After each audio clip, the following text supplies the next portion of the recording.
Part 61. The Pentium Era, South to North. Author, Mei-Shi Niang. Chapter 601. Zhang Chen and He Hongmei went to Zhangjiagang. Just like the first time, they brought back a lot of sample fabrics and also sent back several large packages of goods.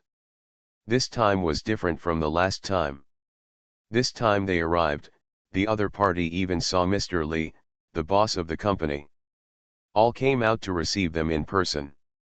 He told Zhang Chen that we had always wanted to open up the domestic market, but we just had no clue and couldn't find a breakthrough. Unexpectedly, Mr. Zhang helped us do what we couldn't do. He told Xiao Li that all the goods selected by Mr. Zhang and the others today will be discounted by 1 yuan from our ex-factory price. The same will be done for future large-scale products, so that they can enjoy the best price. Also, no matter how busy they are, Mr. Zhang and the others will order the fabrics. I'll arrange production as soon as possible. Zhang Chen quickly clasped his hands to say thank you. Mr. Li and Zhang Chen said that many factories like to do foreign trade, and we have been doing foreign trade, but to be honest, what I am most optimistic about is the domestic market. If the domestic market develops, it will be the real biggest market. There are many foreign trade companies. I'm tired, the risk is still so high. Zhang Chen agreed with Mr. Li's statement. He said that the domestic market will definitely be the largest consumer market in the future. Everyone has a need for these clothes. They say that food is people's first need. But in my opinion, this is not entirely true. I think eating is just an instinct of animals, not a need. Clothing is the first need of human beings. Once a person has some money, he may still be very frugal in eating, but what he is most willing to spend money on is definitely buying clothes, especially girls, who would rather go hungry than buy a beautiful dress.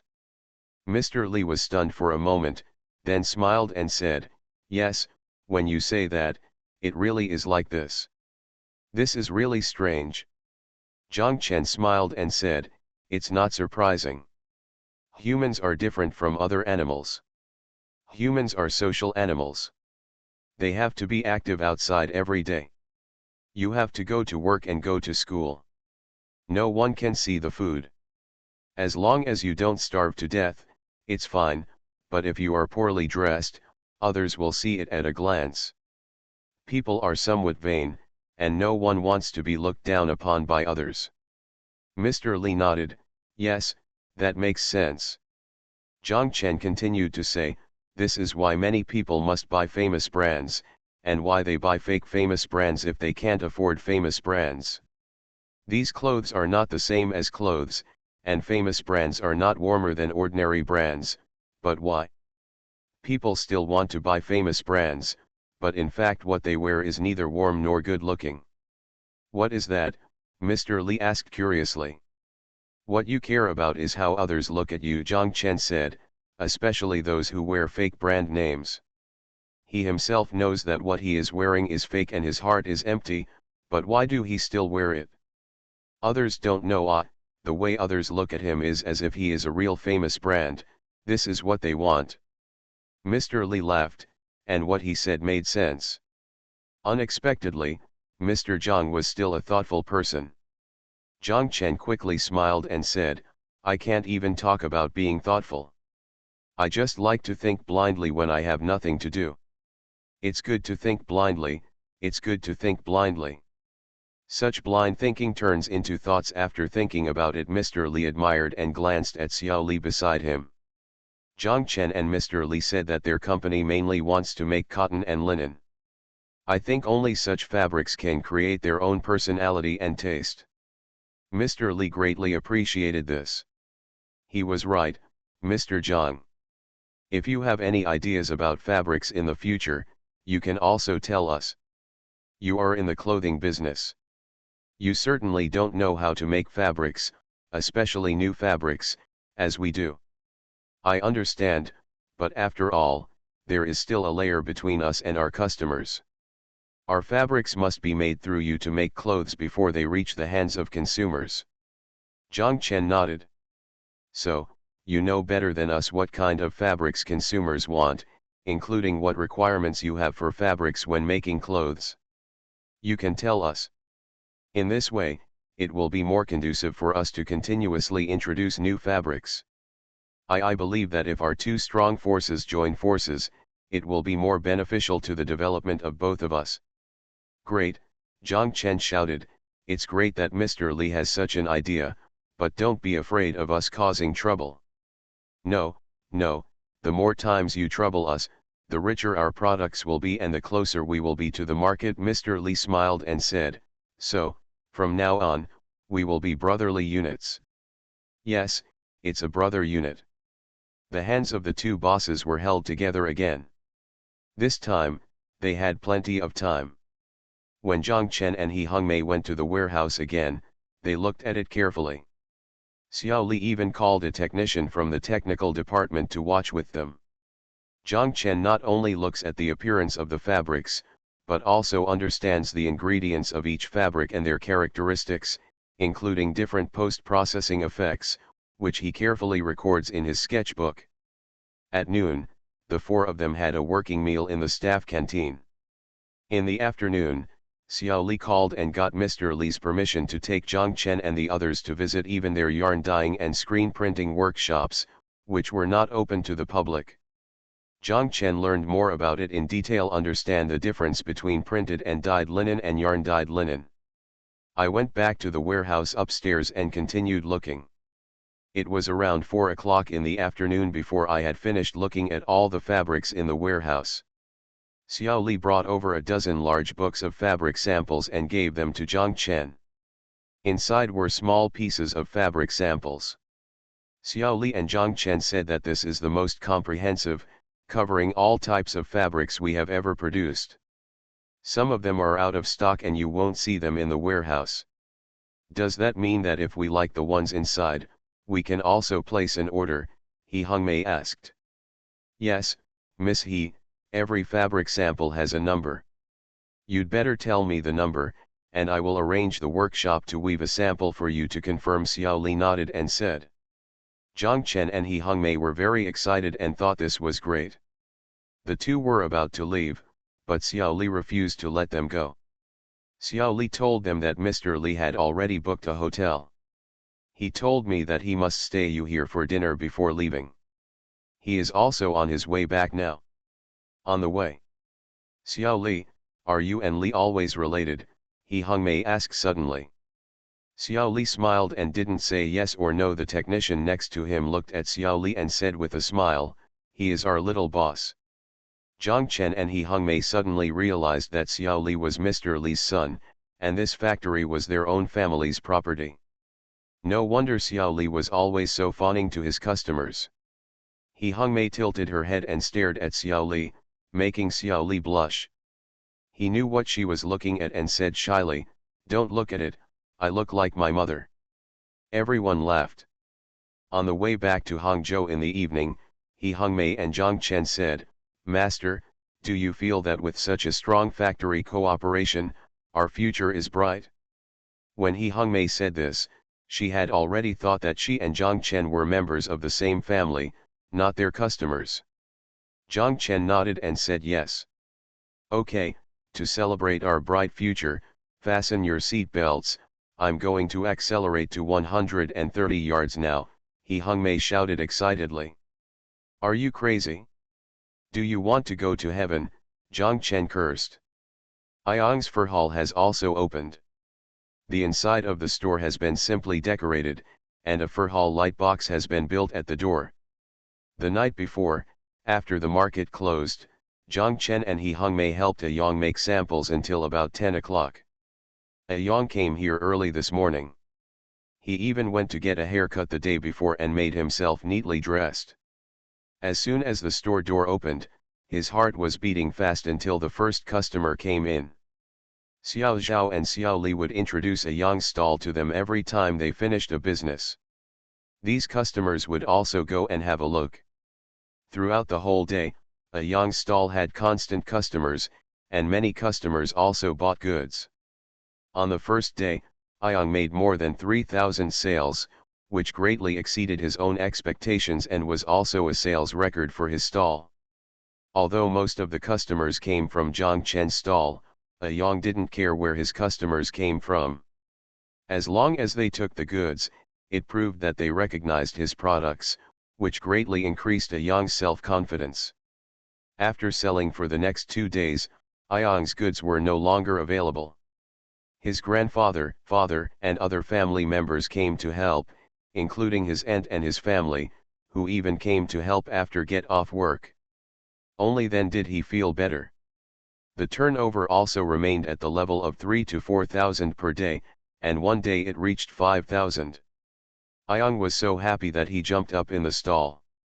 Seeing that not only Zhang Chen and his stall, but also Yang's business has improved, Feng Zhen is not looking sad all day long, but seems to have completely collapsed. Her face is gray, she walks listlessly, and even her body seems to be stooped. When he got up, Xiao Zhao looked at him from the other side, feeling a little unbearable. Comparing herself with her own, she felt that it would be very sad if she looked at the stalls nearby and saw that the business was getting better one by one, but she was the only one who was not improving. Xiao Zhao told Xiao Li not to turn on the light box when she came in the morning, but to turn it on in the afternoon. Xiao Li said yes. 3 days later, Feng Zhen understood Xiao Zhao's good intentions. When she saw Xiao Zhao coming, she came over and said to Xiao Zhao, "You guys have lit up the light box. In fact, whether my business is good or not depends on your light box. It doesn't matter if it's black or not. If you turn the light box off, black, it will still have an impact on you. Xiao Li, just go and brighten it." Xiao Li looked at Xiao Zhao, walked over and turned on the light box. Feng Zhen returned to her stall, sat there, in a daze for a while, then lay down on the table, burying herself in her arms. Xiao Zhao saw her shoulders twitching, as if she was crying. Xiao Zhao walked over and Xiao Zhao sat down next to her, patted Feng Zhen on the shoulder and asked, "Sister Feng Zhen, what's wrong with you?" Feng Zhen's head was still lying there, shaking constantly. After a while, a hand stretched out from under her head and fumbled around on the table. Xiao Zhao knew that she was looking for a tissue and quickly handed it over. Feng Zhen lowered her head, wiped away her tears, then raised her head and smiled miserably at Xiao Zhao. Feng Zhen said, "Xiao Zhao, I know you and Xiao Zhang are both good people, and I don't want to expose your dirt.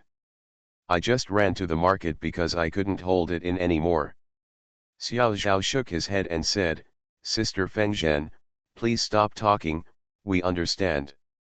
"Xiao Zhao, you don't hate me, do you?" Xiao Zhao shook her head. She said, "No, what are you thinking about? It's all trivial matters." "It's okay if you don't." Feng Zhen sighed, "I can't help it. I can't compare with you. Without you being so capable, Yang and I can't compare. He still has skills. My family and I." The old man used to work in a food company. He was a pig butcher and I was a meat seller. Now this kind of business has long been robbed by the butchers in the farmers' market. Most of the people in the unit have stopped going to work a long time ago. There is no point in going to work. The unit can't even pay the electricity bill. The office is pitch black every day. Where can I find the money to pay wages? Is there anyone who can introduce me? Speaking of the Four Seasons, you can make money selling clothes at the King Bao stall, so we signed up here. We were lucky enough to get this stall, and we borrowed money from relatives and friends to buy it. I originally thought that I would bring some clothes from Huanbei and sell them to make a couple of bucks, which would make my life easier. But now that I have started working, I realized that I am not made for this industry at all. No, Sister Feng Zhen, it will get better, Xiao Zhao said quickly. Feng Zhen smiled bitterly and shook her head. She said, "I have been deceiving myself like this for several months. I can't deceive myself anymore. I finally figured it out. Even if the market gets better, my business won't get better either. Yes, we will kill pigs and sell meat, and we will sell clothes wherever we go. My old man and I discussed it and transferred the stall to Andan. No, Sister Fengzhen, if you transfer it, you won't be able to buy it back if you want to. I don't want to think about it anymore. I've given up on this idea. Besides, it doesn't make sense that I always owe money to my relatives and friends. I have to pay it back anyway. The business hasn't started yet. Fortunately, this stall won't lose money. If I sell it, I'll pay it back. We have paid back the money, and there is still some left. We want to open a consignment store in the alley, or a breakfast shop to sell scallion oil noodles every day. Feng Zhen raised her head, looked at Xiao Zhao and said, Xiao Zhao, can you help me with something? Say, Sister Feng Zhen, I will definitely help. You see, I can't even write well. When Xie Xiaozhang comes, can you ask him to help me write a few pieces of paper for the stall transfer, and I will post them on the nearby telephone pole? Xiao Zhao said yes, I will ask him to write it for you as soon as he comes. Thank you Tianying 1978 for your monthly ticket. Thanks for all the votes and reading. I wish you all good health. The Pentium Era, South to North. Author, Mei Xiniang. Chapter 602.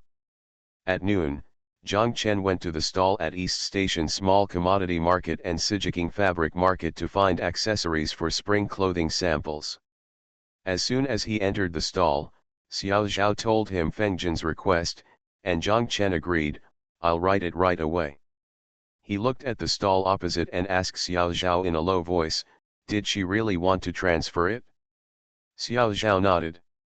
Zhang Chen took out the A4 paper from the drawer, took out the pen, took off the cap of the pen, but did not write, but was thinking about something blankly. Xiao Zhao urged, write quickly.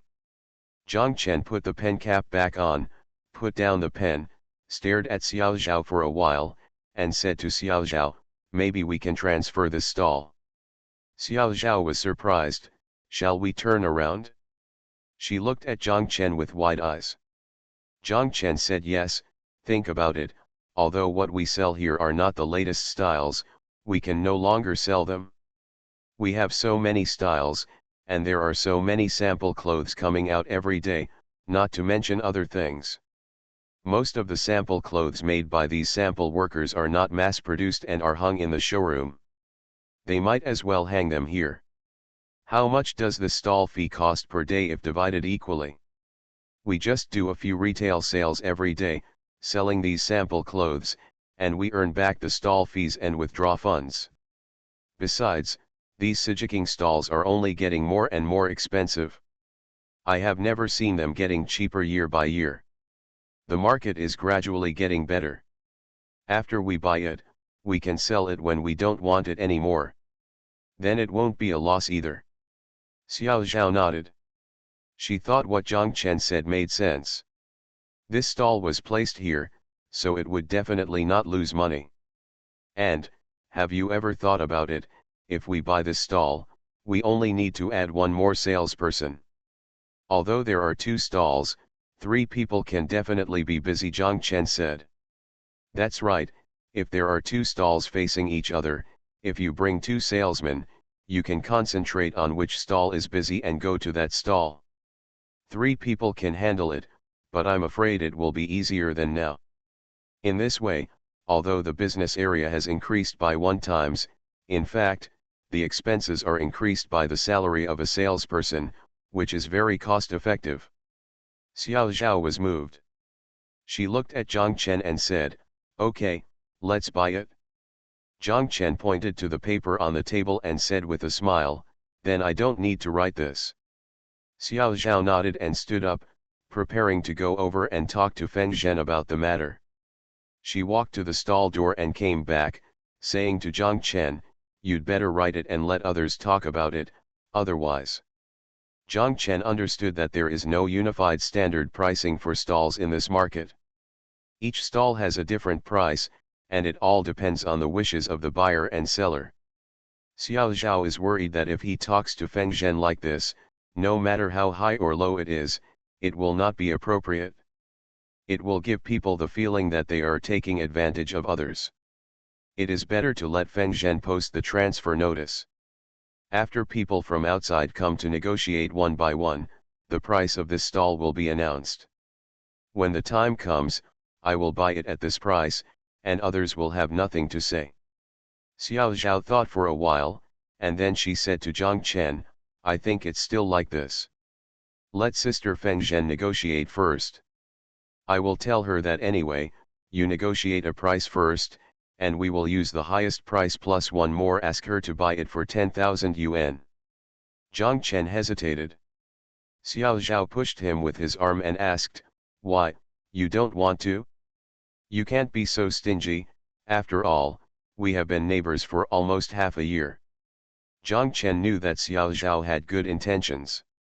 He was not stingy, but he was hesitant. Will this damn good intention be fruitless?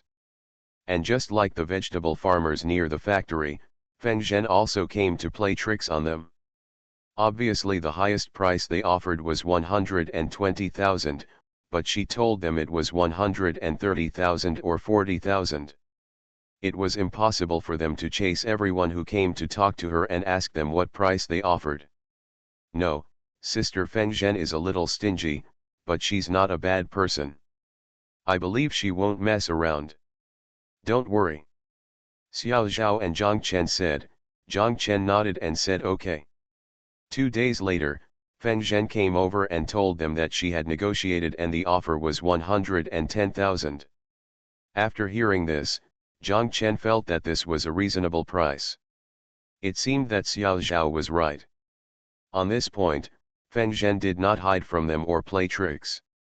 They bought Feng Zhen's stall for 120,000 yuan, so that they had two 7-shaped stalls facing each other, which made them a big player in their market.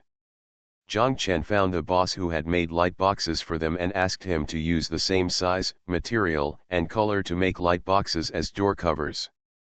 The two light boxes running horizontally on them also said, our source of supply is ourselves.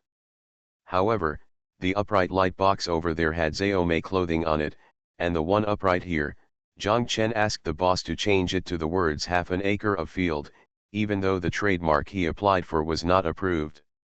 It's still early, no matter what, Zhang Chen also added it in the upper right corner. In this way, people coming and going will understand at a glance that these two stalls are from the same company, but they have two brand trademarks.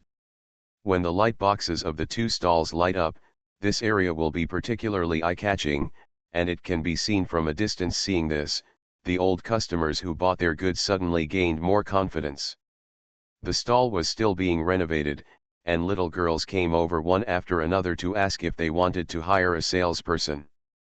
Xiao Zhao chose one of their Sichuan fellows named Xiao Wan. Zhang Chen laughed at her, comrade, I can't tell, you are very localistic. Xiao Zhao giggled, no way, I just want this Yaomei to know how to eat spicy food.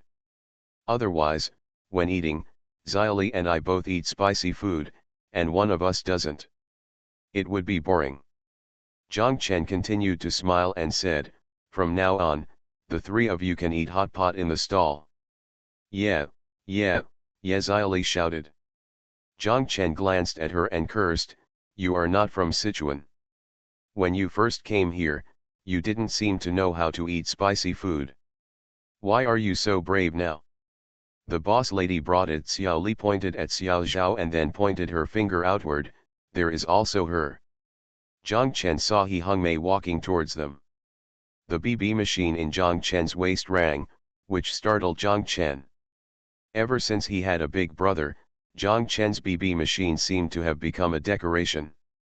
No one detained him, and those who came to him just hit him directly. His eldest brother, Zhang Chen himself, didn't even know how long it had been since his BB machine rang, so when the BB machine suddenly rang, Zhang Chen would be startled. Zhang Chen looked at it and saw that it was a familiar number. He couldn't remember who it was. He picked up the phone on the table and called back. Hello, I'm Zhang Chen. Who's calling me?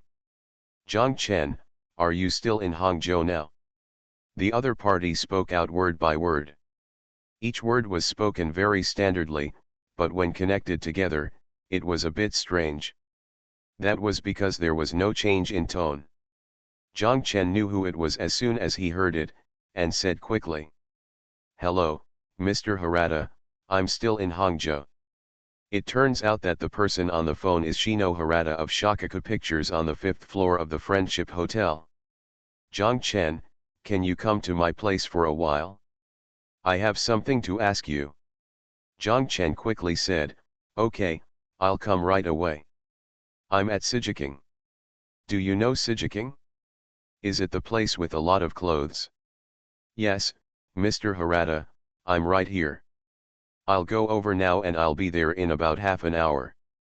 "Okay, then I'll wait for you in the office."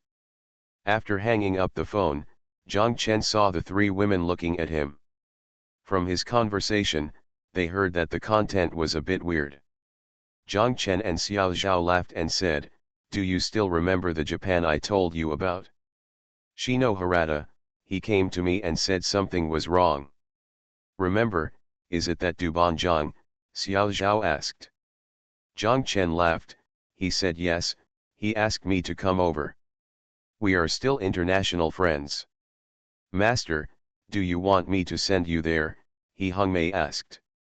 Zhang Chen said no need, there's not much road, I can just ride there. Harada Shino was very happy to see Zhang Chen. He got up and poured water for Zhang Chen and asked him, "Are you still looking for a job?" Zhang Chen smiled and said, "I'm not looking anymore, I have my own company now." As Zhang Chen spoke, he took out the business card from his pocket and handed it to Harada Shino with both hands. Harada Shino took it with both hands and read out every word on the business card very seriously. He laughed and said, "I'm looking for you. It's also about clothing. I didn't expect that you now have a clothing company of your own, so it would be even better for me to find you." Harada Shino told Zhang Chen, and Zhang Chen found out that they were planning to come to Zhejiang next year to make a movie. This movie is actually a combination of the two stories of Liang Shanbo and Zhu Yingtai and the Legend of White Snake in China. Told a story. He thought of Zhang Chen, who could do design, and it turned out that he was an art artist for the theater company. He should be familiar with both stories. He wondered if he could help with props and costume design. "You started your own company, do you still have time now?" Harada Shino asked. Zhang Chen was very interested when he heard about this matter. He asked when the design draft would be needed and he could squeeze in the time. "Before the end of April next year, the film will start shooting in June." "That's okay. There happens to be a spring festival holiday in the middle, so I can make it." Zhang Chen used to work in a theater troupe, and he said he was an art artist, but in fact he did everything related to art. Where could a small theater troupe have any professional costumers? Of course, Zhang Chen also did the costume design job. In addition, he is now a professional. Those who design clothing are more confident and think that there is no problem in doing this. Very good. Harada Shino said that he took out a movie script from the drawer and gave it to Zhang Chen. Because the female lead and several other actors in the movie are from China, they had already translated the script into Chinese. Zhang Chen put the script in his bag, and the two continued chatting. Shino Harada looked at Zhang Chen and said with a smile, "You should be fine now, you can tell." Zhang Chen wondered, "Is this good? Can you still see it?" Okay, you are different now than when I saw you before." Harada Shino said, stretched out his right hand, wiped it in front of his face, and said to Zhang Chen, "You have a happy expression on your face now." Zhang Chen was stunned for a moment, then laughed. Zhang Chen told Shino Harada that he was married and had a child not long ago. "Boy? Girl?" Harada Shino asked. Zhang Chen told him it was a boy. "Then I want to bless you." Harada Shino said that he thought for a moment, shouted ha, stood up, walked to the cabinet next to him, took a purple-red cloth bag, put it on the table, opened the cloth bag, and inside was the exquisite wooden box has two powerful calligraphy characters Xiaodao written on it. Harada Shino opened the lid of the wooden box. Inside the box were two long paper packages. Harada Shino opened the paper wrapped outside. Inside was a knife and a sheath. They were opened separately, not as usual. Yes, the knife is in the sheath. Harada Shino and Zhang Chen said that the Japanese sword was improved from the Tang sword of the Tang dynasty in China. Its full name is the plain fragment composite dark light pattern blade. It is one of the three most famous swords in the world. Since ancient times, it has been used as a weapon. Known for its graceful shape and collected as art by collectors around the world, Japanese swords embody the symbolic meaning of the soul of the samurai.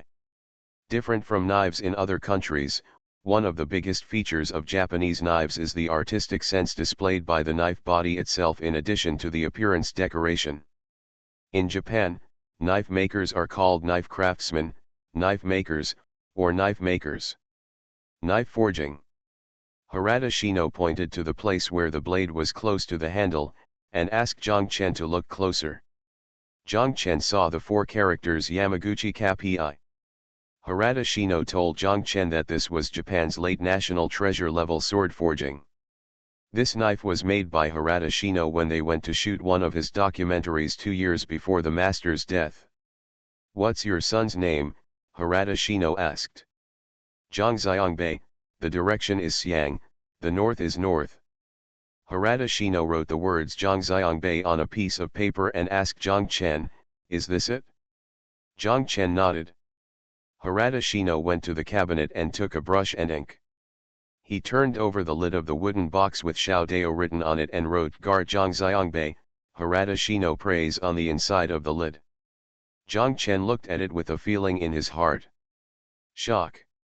After Shino Harada finished writing, he closed the wooden box and said to Zhang Chen, "I will give this knife to your son and wish him to be as sharp and discern right from wrong as this knife.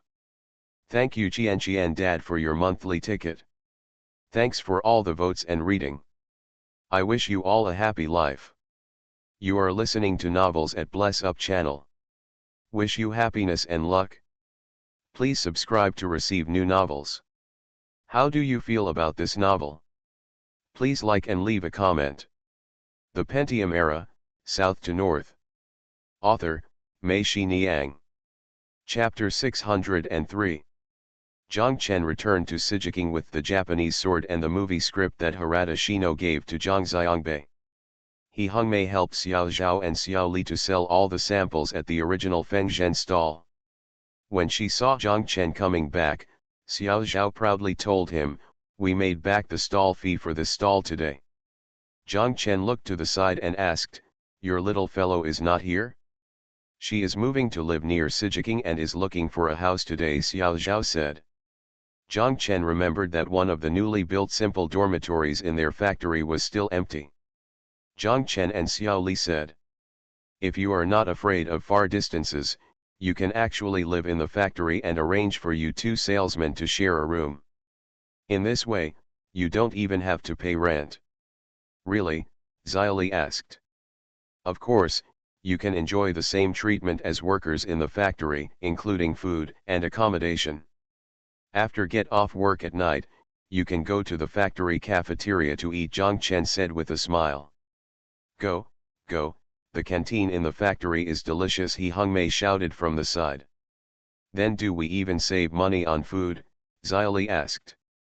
Zhang Chen said, "That's right, we don't charge money for meals in the canteen."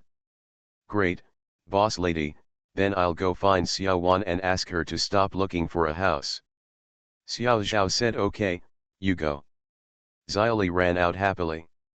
He Hongmei looked at the red cloth bag in Zhang Chen's hand and asked, "What good things did you bring back from your international friends?" "Zhang Xiangbei's amulet." Zhang Chen put the cloth bag on the table, opened it, revealing the wooden box inside, opened the box, showed them the Japanese sword inside, and introduced them to the origin of the knife. Both of them thought the knife was very beautiful. "This Dubanjiang is really good," Xiao Zhao said.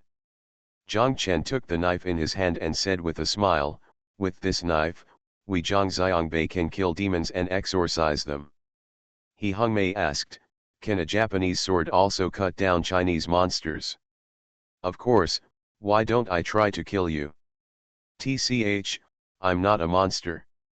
Zhang Chen then took out the movie script and told He Hongmei, this is your part 2, it's your job. He Hongmei and Xiao Zhao looked at the movie script with a light yellow cover and didn't know what Zhang Chen was talking about. Zhang Chen told them the matter and both of them became excited. At that time, movies had a high status in the minds of ordinary people. It was very high. They never thought that they could be related to movies. He Hongmei shouted, Master, you must let the clothes I designed appear in the movie, so that I can take my parents to the cinema and tell them, look, these clothes were designed by me. Zhang Chen said yes. So, can we also display stills from the movie in the booth in the future and tell customers, look, the costumes in this movie were all designed and manufactured by our company, Xiao Zhao also asked. Zhang Chen said yes, as long as our plan is approved. This clothing production requires the guidance of designers, so it must be done in our factory. He Hongmei grabbed the movie script and said, I'll read it first, and then I'll show it to you after I've finished it. Zhang Chen smiled and said, okay, okay. Xiaoli came back with Xiao Wan. Zhang Chen and Xiao Zhao were about to leave. Xiao Zhao was going back to feed Zhang Xiangbei. Zhang Chen was going to the factory. Zhang Chen asked Xiaoli and Xiao Wan, when are you going to move to the factory? Xiao Wan said, my place has already been withdrawn, and I will move today. Xiaoli said, then I will go there today too, so that the two of us can have company and come together in the morning. Zhang Chen said yes, then I will ask Lao Wan to come and wait for you. When you get off work, I will help you carry your things to the factory. He Hongmei also wanted to go to the factory. She also wanted to see Zhang Xiangbei. She asked Xiao Zhao to ride in her car. Xiao Zhao gave his bicycle to Xiao Li and asked her to ride to the factory with Lao Wan later. Inside. The days passed by very quickly, and it was already January 10th. This year is the Chinese New Year. On January 23rd He Hongmei had shipped the last batch of goods and was supposed to go back to Chongqing on the 89th, but she didn't leave. She originally wanted to go with Kaidi and the others and squeeze into the train on the 17th. Kaidi refused. She said, I'm exhausted from being squeezed in the car. We still have to take care of you, the eldest lady. Have you ever taken a train? I've sat on it before, I did when I was a kid, He Hongmei said. How many hours have you been sitting there? It seems like more than 2 hours. This is more than 30 hours. Miss, you can't bear it? Go away, or you buy me a plane ticket and I will give you the train ticket, Kaidi scolded. He Hongmei had no choice but to buy a ticket for the 20th, saying she was going to be here, and while she had nothing to do now, she could think about the costumes for the movie. Xiao Zhao smiled and said, you don't have nothing to do every day. You only have to be busy delivering goods in the morning. He Hongmei pointed to her head and said seriously, here it is. Thinking about what to post every day is also a headache. Now I don't have to think about anything. The workers in the factory have a holiday on the 17th when they are far away, and they have a holiday on the 20th when they are closer. The workers choose automatically. Anyway, they are all making spring clothes now, and the goods are not so urgent. However, most workers choose the day when they have to go on the road. Come on, if you work for one more day, you will get one more day's salary. Zhang Chen asked Zhao Zhigang to count all their last pieces of clothing and pay them all their wages. There were still a dozen workers who were not planning to go home during the Spring Festival. They begged Zhao Zhigang to leave some cutting pieces for them during the Spring Festival so that they could work when they got tired of playing. What was there to do outside during the Spring Festival? The scenery. It was freezing cold in the district, and all the shops on the streets were closed, so it was better to work in a factory. Zhao Zhigang decided to close 2 of the 3 workshops, leaving only one workshop, and concentrated all the remaining workers into this workshop. He also designated a worker as the team leader and asked her to be responsible for distributing cut pieces, inspecting and accepting finished garments, and counting output. All the ready-made garments are piled on the table at the back end, waiting for post-processing and perming to come back. Among the dozen or so people who did not go back, Lao Wan was included. Zhang Chen called Lao Wan aside and asked him, "Do you owe someone else money and can't get it back?" Lao Wan said no, it's because his parents are gone. When I went back and saw those brothers and sisters, they were quarreling every day. It was boring. It was better to stay in the factory and clean up. There were so many people in the factory, and everyone had a lot of fun. Companion. Zhang Chen asked Lao Wan to be responsible for everything in the factory during the Spring Festival, including buying vegetables. Lao Wan said to the workers, "If you don't dislike my cooking, then I will cook it for you every day. If you don't, I will cook it for you every day. I'll buy the food and you'll take turns cooking it yourself." The remaining workers all said they didn't mind it. "Lao Wan, you can do it, and we'll all do it together when the New Year's Eve comes. The market does not close until the New Year's Eve. Xiao Wan will go back to Sichuan with Kaidi and the others on the 17th. Xiaoli is from the province and can get home by car on the same day, so she chooses the 21st for the New Year's Eve." When Jose went back, Xiao Zhao asked her why she came back so late. She laughed with Xiao Zhao and said it was early to go back. "I had to work every day and I didn't want to go back early." Zhang Chen knew that Xiao Zhao wanted to go back to Sichuan. Who wouldn't want to go back to her parents' home with a newborn in her arms? But it would be too much for them to take the train during the Spring Festival travel rush. Instead of flying, Chu Tianlin told them that the child was too young to sit on the train. Airplanes are not good. Flying does a lot of damage to the eardrums. How big is this one to the north? His eardrums are so tender. When the plane takes off and lands, even adults' ears can't bear it. Zhang Chen had never flown on a plane, so she didn't know how uncomfortable it would be for people when the plane took off and landed. Xiao Zhao had flown before, and she remembered that when the plane took off and landed, people's ears did feel a little uncomfortable, swollen, and, "I have tinnitus and I have to swallow hard to feel better." Chu Tianlin and Xiao Zhao said, "Be patient, I will wait until my son is over 1 year old before taking him back to Hangzhou to meet his grandparents." Xiao Zhao said with a bitter face, okay, just bear with it." After having dinner with Chu Tianlin and others, the two returned home. Zhang Chen and Xiao Zhao said, "Go and send more money to your family tomorrow." Xiao Zhao said, Send 50,000. Xiao Zhao was taken aback and opened his eyes wide. "Why send so many?" Stingy Zhang Chen scolded. Guo, it's not that I'm stingy, it's just that the money is of no use at home. Only money can make money here. We now send money to our families every month, so the family is not short of money. There is a shortage of houses, Zhang Chen said. "After the Chinese New Year, I asked my family to demolish the old house and build new houses. The workers below have all taken the money to go home and build new houses. You, the boss lady, don't want to build them." Xiao Zhao thought about it, but Zhang Chen was thoughtful. She said, "Okay, let's build it, but it won't cost so much. We can build a house with only 20,000 to 30,000 yuan. If you have more, buy a TV and other things." Zhang Chen suddenly became interested and shouted, "By the way, I will design a set of drawings for my family, send them back, and ask them to make them according to these drawings." Xiao Zhao said yes. "Just do it." Zhang Chen spread out the paper on the table at home and started to draw. After drawing for a while, Zhang Chen said, "Oh, why can't I draw well at home? I'd better go to the factory to draw." Xiao Zhao smiled and said, "You have become a cultivator." "That's right, it's been repaired. It's such a big platform in the factory, so it's exciting to work on, Zhang Chen said.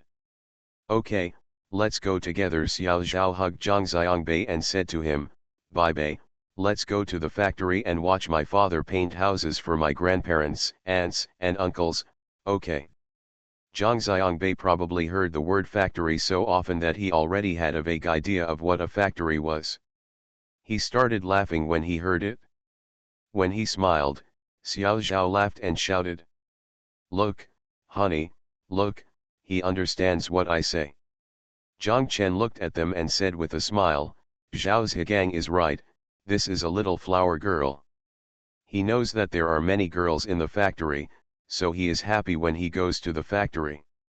Xiao Zhao grabbed Zhang Xiangbei's little hand and came to beat Zhang Chen. Xiao Zhang. As soon as the three people walked out of the room, they heard the landlord's brother shouting from below. Zhang Chen stretched his head and looked down into the yard. He saw Accountant Ge and the landlord's brother standing in the yard below, looking up. The three people went downstairs, and the landlord let them into the front of the hall and sat down at the 8 Immortals table. Accountant Ge took out a bulging red envelope from his bag. The name of Zhang Chen's company was written on the envelope. Accountant Ge handed the envelope to Zhang Chen and say to him, This is yours. The envelope was not sealed. Zhang Chen opened it and took a look. Inside was 4 knives and 40,000 yuan. Zhang Chen asked curiously, Accountant Ge, what is this for? Accountant Ge smiled and said, This is the investment promotion reward awarded to you by the district government, 2,000ths, 40,000. Zhang Chen quickly pushed the envelope back and told him that this was too polite and I couldn't take it. This is for you, why can't you have it? Then give it to the village, Zhang Chen said, we are here, and the village has helped us a lot. Accountant Ge pushed the bag of money back and said to Zhang Chen, there is also one in the village, and a reward of 100,000 yuan is awarded. This reward is meaningful only when it is in your hands. This is specially explained by the district committee and district government. If you want to give it to the village, you are forcing us to make mistakes. Boss Zhang, we accept your offer, but you should keep the money. Then take it, you're welcome, the landlord also said from the side. Here, take the money and sign here. Accountant Ge handed over a piece of paper, and Zhang Chen signed where his finger pointed. Accountant Ge then took out another red envelope, handed it to the landlord brother, and said to him, this is yours, the Investment Promotion and Introduction Award, as a reward for introducing Boss Zhang to us, 1,000th, 20,000. The landlord was startled, I have one too, what's more? Of course there is. To attract investment, the district government is not just talking about it, but has spent a lot of money. Accountant Ge smiled and said, then take a look, is your name on this envelope? You poisonous head, do you want it? Don't give it to me. If you want, I'll treat you to some old wine tomorrow morning. The landlord smiled. The next day, Zhang Chen and Xiao Zhao went to the post office to send money to their families. Each remittance order could only send up to 10,000 yuan, so Xiao Zhao wrote 5 remittance orders. After writing, Xiao Zhao turned to Zhang Chen and said with a smile, my hands are sore from writing. Zhang Chen knew that Xiao Zhao was happy in his heart. Zhang Chen rolled the drawings he designed last night into a roll and sent it as a registered mail. After leaving the post office, Lao Wan was waiting for them at the door. There were 6 people in the village committee. Zhang Chen went to buy each of them 2 bottles of Maotai liquor worth 128 yuan a bottle and 2 soft Chinese bottles, and returned them to the joint defense team. Bought a box of Dazongju. The Pentium Era, South to North. Author, Mei Xiniang. Chapter 604. January 21st, the 29th day of the lunar year. There are no wholesale customers in the market now. Some are local workers in Hangzhou or those who are still in Hangzhou. They come to Sijiking to buy bargains. In the last 3 days, every stall has been selling, and they don't want to buy winter clothes. Save it for next year and sell it again. After the spring festival, even if the weather is too cold, no one will come to buy winter clothes. They all feel that it will be over after the weather is over. Every stall also needs to make room for next year's spring clothes, so the discounts are very aggressive these 2 days. It's really hard to break the bones. A coat that usually costs 70 or 80 yuan is only 10 yuan or 20 yuan at this time. Just sell it. There are many stalls, just hang a big sign at the door, all the clothes in the stall are 10 yuan. Zhang Chen and the others didn't have much winter clothing left. There were only about 50 or 60 items left in the inventory, which only amounted to a small bag. In addition, there is a warehouse in the factory, so there is no rush. Xiao Zhao said that instead of selling at such a low price now, it would be better to offer a big reward next winter and sell out in a few days. They have confidence in their hearts. The most important thing is that their clothes do not have such a strong sense of age. Unlike fashion, if they are taken out after a year, these styles will have long been outdated. Their clothes do not have such worries. Therefore, no matter how noisy and crazy the whole Sijing is, they still sell at the normal price. Among the 10s and 20 yuan in the market, they stand out from the crowd. Those who come to the market to pick up bargains will be scared away if they ask about the price. On the contrary to usual, their stall, which used to have the best business, has become the most deserted stall in the past 2 days. They weren't in a hurry anyway. Xiaoli went home today and there was no one in the stall. Zhang Chen and Xiao Zhao simply took Zhang Xiangbei to the stall. Anyway, there was no roll call in the market these days. They lingered at home until about 9 o'clock before going out with their large and small bags. They planned to sit in the market until the afternoon and then take a taxi to Woolenman Ferry Terminal. Instead of going home, they bought tickets from the travel company back to Yongcheng at 3 p.m. When they arrived at the stall, a Yang was doing business. When he heard their rolling shutter ring, he ran out and said to them, "Just now, several old men came to look for you and asked me. I said you would come later, and they left. Looking for us." Zhang Chen wondered, on days like this, are there still people looking for us? Who? How many people are there? By the way, that's Chen Guang, the old man who bought a lot of clothes from your place, a Yang continued. Meng Ping, Zhang Chen and Xiao Zhao's eyes lit up. They both knew who a Yang was talking about. Zhang Chen. Xiao Zhao. Xiao Zhao. Zhang Chen. Mr. Zhang. Xiao Zhao. Zhang Chen and Xiao Zhao heard several familiar voices shouting one after another. They came in from the outside and ran into the main passage. They saw Meng Ping, Lu Ligan, Wu Zayawai, and Cao Ziahe holding Yuan. Yuan came in from the outside, and the 3 men were chirping all the way. Cao Ziahe and Yuan were walking on the side and laughing. Xiao Zhao also screamed. As soon as Lu Ligan came over, he picked up Zhang Xiangbei from the stroller and shouted, "Son, damn son, have you missed me?" Zhang Xiangbei burst into tears, and Zhang Chen cursed, "Damn it, he never cries as long as someone hugs him, you are the first one." Cao Ziahe put Yuan on the ground and quickly hugged Zhang Xiangbei. Sure enough, Zhang Xiangbei stopped crying as soon as he reached Cao Ziahe's arms. Everyone looked at Lu Ligan and laughed. Lu Ligan chuckled, "This shows that we have a special relationship." Zhang Chen asked, "Why are you here?" "Go home to celebrate the new year," Lu Ligan scolded. "You are such a noble man, have you forgotten this? Didn't I tell you that I would go home to celebrate the new year this year? Then why the hell didn't you call me first?" I told you to give you a surprise," Meng Ping shouted. "Now on the road, there is no way to make a phone call. We drove on the road for 3 days and only arrived at the entrance of the market early this morning. Fortunately, we are planning to return to Yongcheng this afternoon," Zhang Chen said. "Then we will chase them to Yongcheng," Meng Ping said. Meng Ping took 2 steps back, looked at the two stalls facing each other, and said to Zhang Chen Xiaozhao, "It's different. It's completely different from the last time we came here." Lu Ligan also said, "Well, not bad, he looks rich and wealthy now. I like it." "Can your place be closed today?" Meng Ping asked. Zhang Chen said yes, and Meng Ping said, "Then take us to your factory to have a look." When the group of people walked into the parking lot, Zhang Chen smiled and said, "This is what it looks like to be rich and powerful." They saw Meng Ping and Lu Ligan's cars parked there from a distance, and several people gathered around to look at them.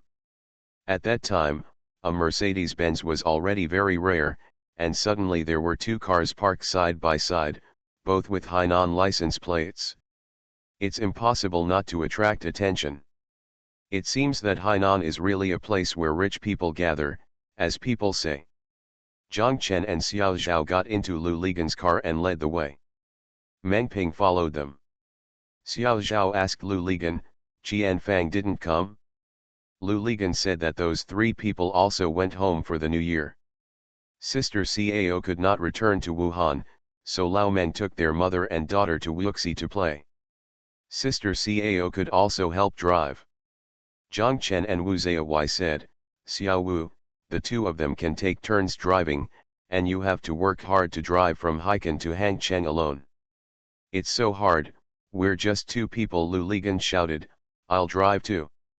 "Shit, riding in the car you drive is more tiring than driving by myself," Wu Zaiwai cursed. Zhang Chen and Xiao Zhao laughed, and Zhang Chen asked Lu Ligan, "Have you passed the driver's license test?" Wu Zaiwai said, "It's a fake. I bought the certificate and learned how to drive from me." "Damn it, in front of my son, are you making a fool of me like this?" Lu Ligan scolded. Wu Zaiwai shook his head and said, "Did you see that he was like this when he was learning to drive with me? You think this kind of apprentice is not good at learning, but now he is like a three-legged cat." Lu Ligan shouted unconvinced, go down, and I'll drive it for you." Wu Kai was too lazy to pay attention to Lu Ligan. After a long time, he said, "Just be honest. It's almost the Chinese New Year. Safety comes first. Didn't you see that there are people on the road?" Zhang Chen and Xiao Zhao laughed wildly, and Lu Ligan glared at Wu Zaiwai angrily, but Wu Zaiwai pretended not to notice. The car drove into the yard of Zhang Chen's factory, and a group of people got out of the car. Meng Ping shouted, "Not bad, Zhang Chen Xiao Zhao, this place looks like a factory." Lu Ligan pointed to the circle of asbestos tiles and asked, "Zhang Chen, are all of these yours?" "Zhang Chen is right." Lu Ligan called Meng Ping, "Old Meng, do you feel that this 10.2 acres is bigger than we thought?" Meng Ping nodded and said, "Maybe it's because there are vegetable fields all around and there is no cover." Xiao Zhao led Cao Ziahe and Yuan to the workshop to watch the workers making clothes. Zhang Chen led Lu Ligan, Meng Ping, and Wu Zaiwai to walk in the yard. After walking a few steps, they saw Lao Wan alone in the factory. Laying bricks on the construction site, Zhang Chen said curiously, "Lao Wan, what are you doing?" Lao Wan chuckled and said, "Nothing, just looking for something to do." Lu Ligan and Meng Ping also thought this guy was a bit strange. After leaving there, Meng Ping asked Zhang Chen, "Who is this?" Zhang Chen smiled and said, "The captain of our maintenance team used to be a contractor, but now he leads a few people while we build the factory ourselves." Meng Ping understood. He nodded and said, "Where did you find such a down-to-earth and dedicated person, Zhang Chen?" "Aren't the few of your men working hard enough?" Zhang Chen asked back. Meng Ping said, "Yes, those of mine are pretty good too." "Zhang Chen, it looks like we are in good luck. My humming life is miserable, meeting such a 250 person. Lu Ligan looked at Wu Kai and cursed, but Wu Kai didn't take it seriously. Both Meng Ping and Zhang Chen said, "Damn you, Xiao Wu is the only one who can stand you. Another person would have quit a long time ago." Wu Zaiwai felt embarrassed when they said that. He scratched his head and said, I'm used to it. Mr. Lu is actually a pretty good person, but he has a bit of a bad mouth. Meng Ping and Zhang Chen laughed. Zhang Chen led Meng Ping and Lu Ligan to the office and showed them the renderings on the wall. Both of them thought it was good. Meng Ping said, such a garment factory is not small in scale. When can it be built? Zhang Chen shook his head. He said he couldn't say for sure yet. It mainly depends on the development of the business. Otherwise, even if so many houses are built, they will not be able to use them all. It can be rented out, Meng Ping said. You can't use it all yourself. The factories and dormitories can be rented out, so that the utilization of the land and houses can be maximized. Zhang Chen felt that this was also an idea. Rental income was net income. Zhang Chen led them to the showroom again. Xiao Zhao and Cao Ziahe were already here.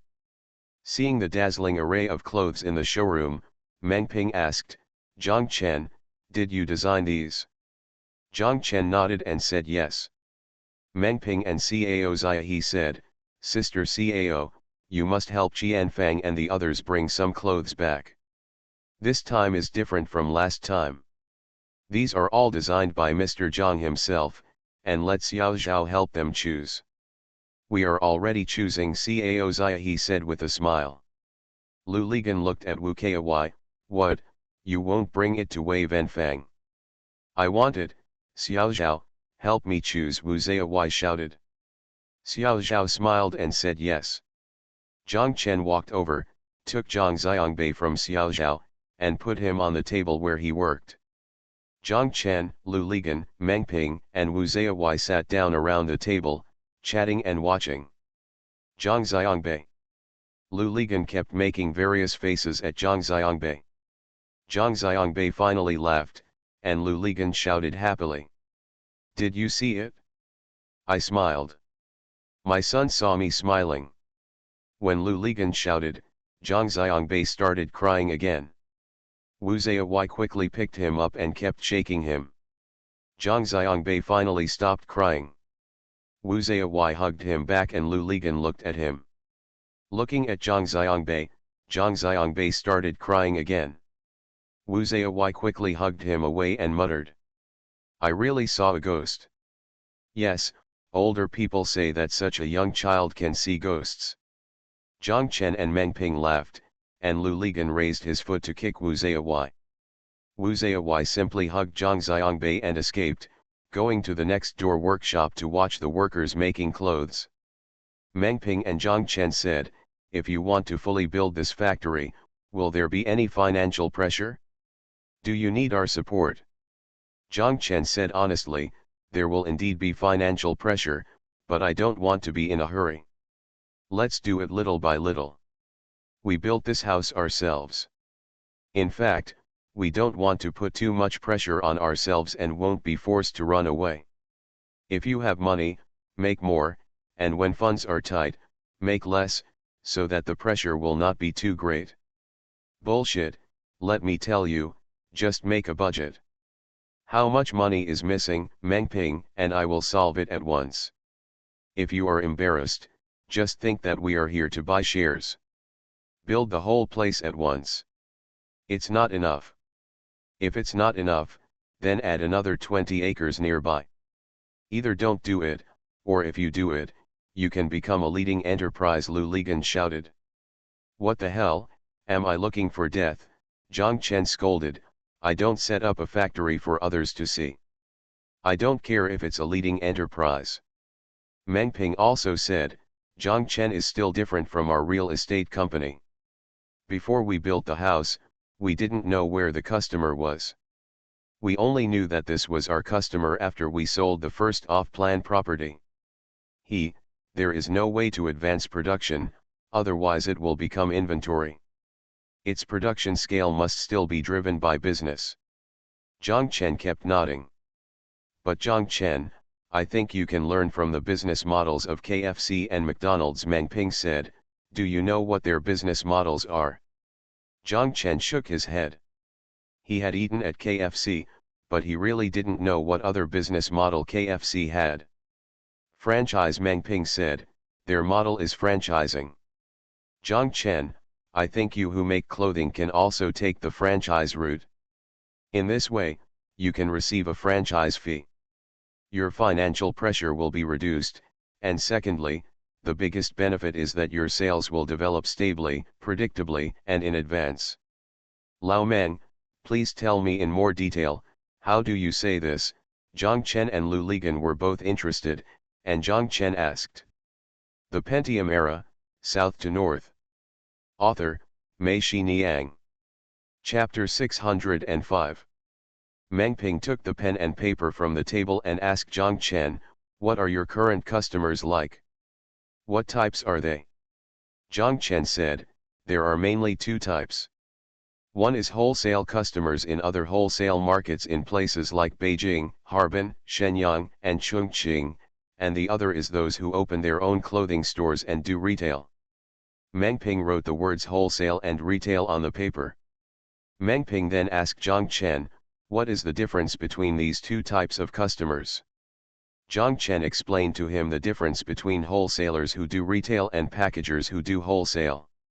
He told him that wholesalers who open their own stores mostly come from within the province and nearby provinces, while packagers, firstly, travel far away, and secondly, there is a very mature local wholesale market.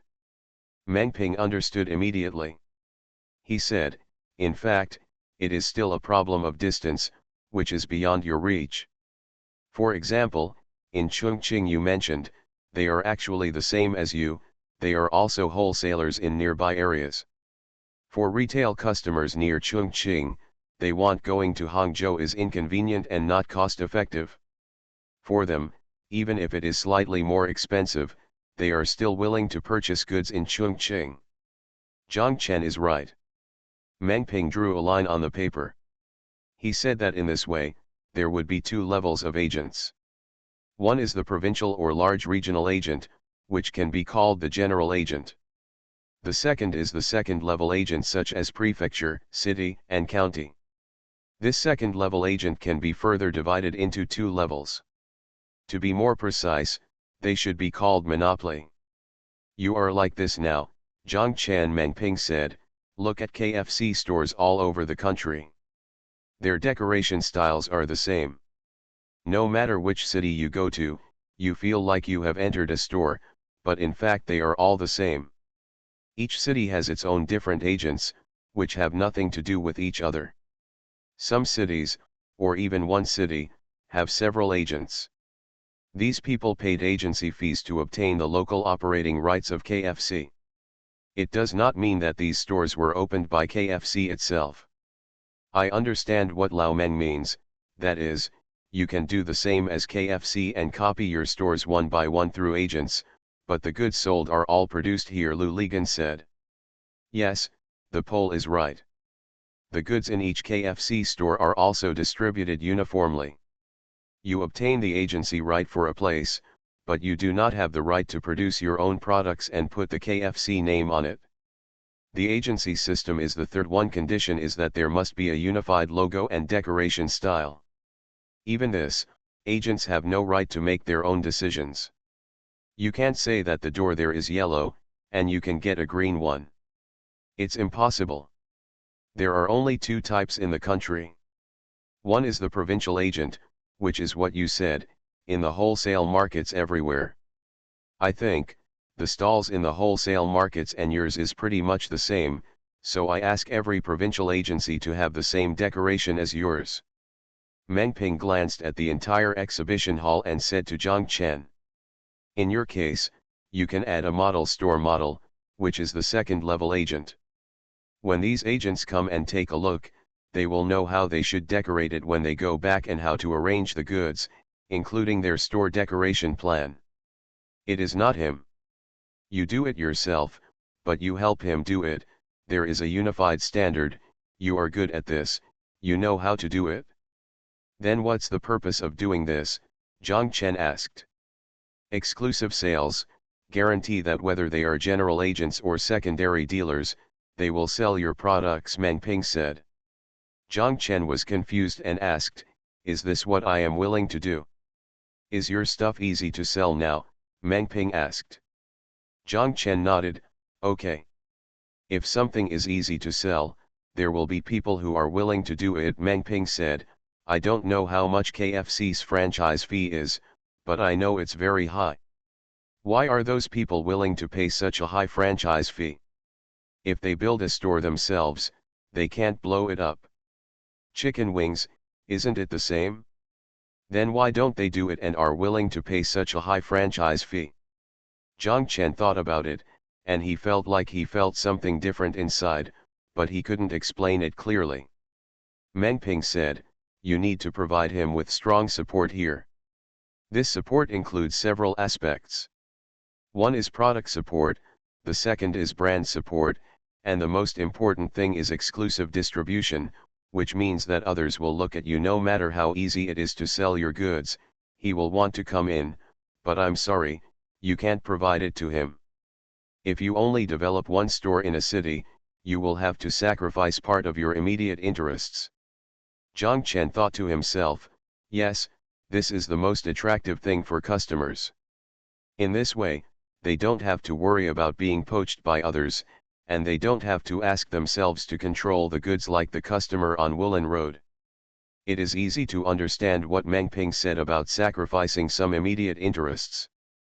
For example, he now has several customers in Nanjing alone. If he can only give the distribution rights to one company, he will not be able to ship to others. This is of course a loss for myself. Meng Ping wrote 1, 2, 3, 4 on the paper, and told Zhang Chen that we would go back and explain each in detail. Needless to say about product support, the first thing is that your goods must be easy to sell. If they are not easy to sell, people will turn around and leave. Product support also includes a unified distribution system and sales statistics system. The daily sales of each store will be fed back to you. This has two advantages. First, you know exactly which styles are best selling across the country. This is it good for you to arrange production in advance. At the same time, you will know immediately what goods he is short of, and you can arrange delivery as soon as possible, and he does not need to run out to purchase the goods himself. Let's talk about brand support. This has two meanings. One is the unified decoration and unified logo I mentioned earlier, including posters and props in the store. They can all be unified. Don't underestimate this. This is important to you. It's easy, just take a piece of paper and a pen and draw it, but for most people, it's a problem. Many people rent a store but don't know how to decorate it or lay it out. They just have some money and want to sell clothes. When decorating it, they still need to find someone to design it. What specific requirements they have, they themselves can't tell. Ching, after joining your brand, all his worries are gone. As long as he has money, you will consider everything else for him. Including, he doesn't even have to think about what to sell. You will even help him match the goods. Do you think this is attractive to him? Yes, after hearing what Lao Meng said, I already want to find a place to open a store. Cao Ziahe and Xiao Zhao also came over at some unknown time and listened to their chat. Cao Ziahe interjected. Meng Ping glanced at her and cursed, "Drive your car properly, why are you opening a store?" But that's it. Zhang Chen, you look like Sister Cao. As long as she has enough financial resources and she doesn't know anything about clothing, she can open a clothing store. Do you think it's inconvenient? Meng Ping turned around and asked Zhang Chen. Zhang Chen nodded and felt that what Meng Ping said made sense. This brand support also has another meaning. It actually pools everyone's efforts. If you think about it, a clothing store would put out posters in front of its store every month for promotion and so on. It is normal to spend 200 to 300 yuan. Bar. Zhang Chen nodded. But does this have any effect? Meng Ping asked. Can they all have the ability like you, Zhang Chen, to draw such a beautiful poster? Zhang Chen shook his head. He was very confident about this. Even if he May graduated from fashion design, there is still no way to compare with this. Then why can't you just centralize this? You don't have to charge a store an advertising fee of 700 to 800 yuan every month or a year. The provincial general agent charges a higher amount. In this way, you can have hundreds of stores across the country. If we just put together this amount of funds, there will be hundreds of thousands, and this amount of money does not mean putting an advertisement in front of the store. It's enough to advertise in national newspapers and magazines, Lu Ligan said. Yes, this will increase the visibility of your brand. The higher the visibility, of course it is best for you, but it is also beneficial for them. In addition, they can also get free printed posters every quarter. That it doesn't cost much to print in large quantities, but it's much more high-end than them doing the painting themselves, right? For you, it's like you didn't spend a penny. That's right, Lao Meng, it's a shame you built a damn house, you should be selling clothes, Lu Ligan shouted. Zhang Chen kept nodding beside him. He also felt that Meng Ping's thoughts were very inspiring to him. Meng Ping rolled his eyes at Lu Ligan and said angrily, "Don't interrupt me. I was just about to make a concluding speech. When you interrupted me, I forgot about it. Where did I say it before?" Everyone laughed. "You just finished talking about brand support," Xiao Zhao said. Meng Ping lowered his head and looked at the words exclusive distribution written in front of him, pointed with his pen, and said, yes, I was about to say this. This is the concluding statement. After saying this, I will tie everything together. Whether it is a general agent, a secondary agent, or a dealer, as I mentioned before, this distribution right is not obtained for free, but is obtained by paying an agency fee like those KFC agents. Of course, we can't compare with KFC. They are a world-famous brand, but we are not famous yet. Who said that? Now that we are famous in other markets, many people want to poach us. Let us not do it for our original customers and let him do it, Xiao Zhao said unconvinced. Meng Ping smiled and said, "Okay, you are famous.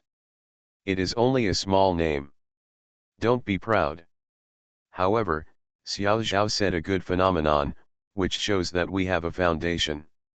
Let me talk about the general agent first. Let me think about it. The current price of 100,000 is reasonable. So many, Zhang Chen was shocked. You have to have confidence in yourself. If you listen to me, you will know that it is not too high, Meng Ping said. This 100,000 yuan is divided into two parts, that is, 50,000 yuan is the franchise fee, and this is a one-time charge. If it is not refundable, there is another 50,000, which is the deposit. What guarantee? Guarantee that he will not sell goods other than yours, and at the same time, he will not sell fake goods, etc. There are other guarantees, you can think about it slowly. Zhang Chen was hesitant and said, if I want someone to give me 50,000 yuan in one lump sum, or give it to me for free, I think it's a bit difficult. Meng Ping looked at him and said with a smile, Comrade Zhang Chen, you are a good little comrade, but you are impatient. Didn't I let you hear that I was going down? Come on, stop humming with me, Lao Meng, Lu Ligan said urgently. You are listening to novels at Bless Up channel. Wish you happiness and luck. Please subscribe to receive new novels. How do you feel about this novel? Please like and leave a comment. The Pentium Era, South to North. Author, Mei Xiniang. Chapter 606. At the prefecture and city level, we charge 30,000, of which 15,000 is the franchise fee, and another 15,000 is the deposit. At the county level, don't charge too low. If it's too low, your brand will lose its share. Charge 20,000. 10,000 is the franchise fee, and 10,000 is the deposit. On the paper, Meng Ping first wrote the general agent, province, region, followed by 100,000, then the second level agent, prefecture, city, followed by 30,000, and at the bottom he wrote the third level, county. It says 20,000 at the end. After writing, Meng Ping raised his head and said to Zhang Chen. Now comes the most critical part. Earlier we divided the vertical into 3 levels. Now for the horizontal level, we need to divide the country into regions, near what you mentioned earlier, that is, Jiangsu, Zhejiang and Shanghai. You are in this area. There are a lot of wholesalers, because it's close to Hangzhou, and there aren't any decent wholesale markets in these places, right? Zhang Chen is right. What about Anhui? Are there many retail customers in Anhui? Zhang Chen said too much. Are there any packers? Zhang Chen said no. That includes one Anhui, Jiangsu, Zhejiang, and Shanghai Anhui. Zhang Chen probably knew what Meng Ping meant. He said that there were also Jiangxi and Fujian, and the situation in Anhui was similar. Okay, let's add Fujian and Jiangxi. Meng Ping drew a big circle outside the abbreviations of these provinces and cities and surrounded them all. Meng Ping and Zhang Chen said, in these places, there is no need to develop general agents. You are the general agents yourself, and it is up to you to develop second and third level agents. In other provinces, the general agents will develop second and third level agents, and the money collected will. There are 2 things I have to hand over to you. One is the annual advertising fee I mentioned earlier. This must be concentrated to achieve big things. The other thing is the franchise fee. Half of the franchise fee goes to you, and the other half goes to the general agent. The deposit is also collected by the general agent. Under one general agent, developing more than 10 to 20 second and third level agents should be the most. Basically, if this is the case, do you still think that charging a general agent 100,000 yuan is high? Lao Meng, it's okay. So, the general agent is actually dividing this up again. If he does a good job, not only can the 50,000 franchise fee and deposit be recovered, but he can still make money. Damn it, why don't you rush to become the general agent? Lu Ligan shouted. Meng Ping smiled and nodded. Only then did Zhang Chen and Xiao Zhao understand why Meng Ping said 100,000 was not high. This is actually a distribution system. The biggest advantage of the distribution system is that every level gets benefits. Meng Ping continued, for the lowest level, county level dealers, 10,000 yuan is a deposit. He won't worry about it. What he will worry about is the 10,000 yuan franchise fee.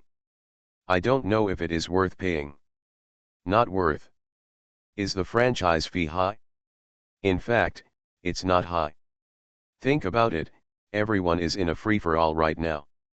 If you sell a certain style of clothes, tomorrow other stores nearby will come in and sell them, and it won't be possible here. If you don't sell to them, in a place no bigger than a county town, if everyone sells the same style, how can you make money? 10,000 yuan not only buys the services you provide, but also buys peace of mind, Lu Ligan said. Yes, the Pole didn't say anything. Meng Ping nodded. In fact, it can also make them feel more at ease, Lu Ligan said, completely solve their worries. More at ease? How to do it? Even Meng Ping was surprised this time. It's very simple. It's a stipulation that this agency right is transferable, Lu Ligan said. If he doesn't want to do it for various reasons, he can transfer the agency right to someone else. In this way, the franchise fee he pays will be the same. Also taken back. That's right.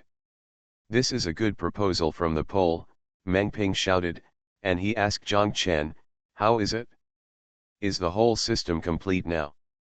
Not only Zhang Chen, but also Xiao Zhao understood it. She said, this method is great.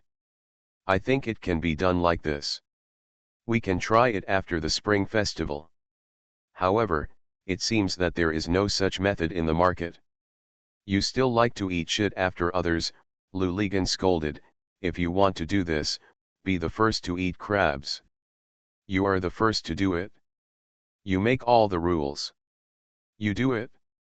If you succeed, you are guaranteed to be followed by a bunch of people who will follow you.